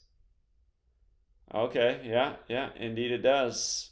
Just a bunch of 206. Yeah. And just in regards to the Portland game tonight, there's 26 date numerology, right? Mm-hmm. And the Blazers scored 26 in the first 2 quarters, and they stayed on 26 losses. Yeah. And yeah. That was the lesser date numerology today, 26. So. And the greater date numerology was 46, and the game tied at 46. Like George Floyd, isn't George Floyd 46? Blazers were the best game today. Nice value with that strong, consistent 25 with Memphis. So. Yeah, and Memphis became 21-4 at home. I think another caller brought that up. But Black History equals 53. And obviously you said it's the Blazers' 53rd season, and Trailblazers is 53. Right. The Blazers got their 11th win on the road. Black equals 11. Mm-hmm. And Lillard had 42 points. And on the first day of February, yeah. Yeah, February 42, history equals 42. And funeral equals 32. Today was the Nichols funeral. Mm-hmm. The Grizzlies stayed on 32. John Morant had 32 points. He led the team with 32. And Lillard equals 32. And 32nd day of the year. Yeah. Undeniable. I hope that panel from when they were mocking Arian Foster in the script, and I hope that panel comes on to debate, and they'll just get completely annihilated, because this outrageous stuff just happens every day. From fucking Selma or the Laverne and Shirley. So you already covered the 156 thing, but there was another 156 encoded in it, because from the date that the actor who played Laverne died until the actor that played Shirley died was 1,506 days. So yeah. All right, good observations. All right, Zach, thanks for taking my call. Yeah, appreciate it. Peace. Take care. Yeah, again, I know a lot of you guys aren't into the sports decoding thing, but it really is the way to prove that they're using this knowledge definitively day after day. It is the way the games are scripted, and the news, and the rest of it. So, yeah, I'm going to reach out to that channel that did the Arian Foster thing that has everybody talking today, and I'll play the segment tomorrow on my own channel, and then I'll make a response and see if we can get them to debate. So,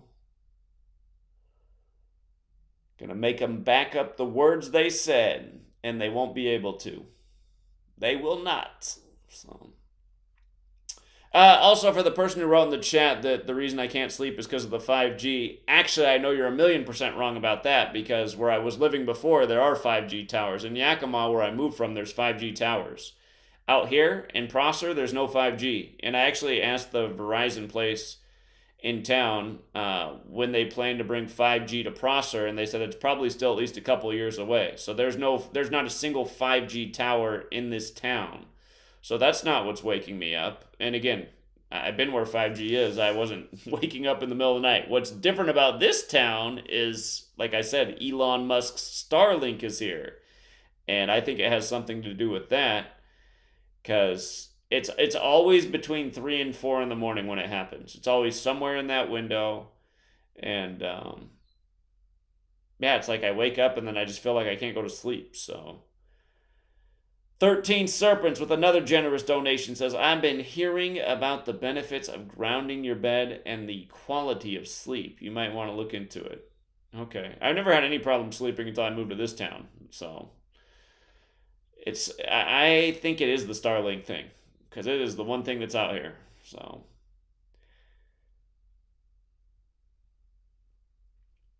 But I do appreciate that tip. I will look into grounding the bed.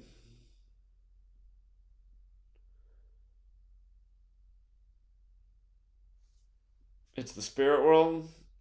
I'll tell you what. It is so weird how I ended up living in this house number. But anyhow. All right, we will leave it there, True Seeker. I am going to get a good night's rest. I have been able to stay healthy despite the sleep problems. That's the good news. Haven't gotten sick yet this winter. I had a little thing for like a few days. You guys didn't even notice, but it was like trying to creep up on me, but I kept it contained. So, anyhow.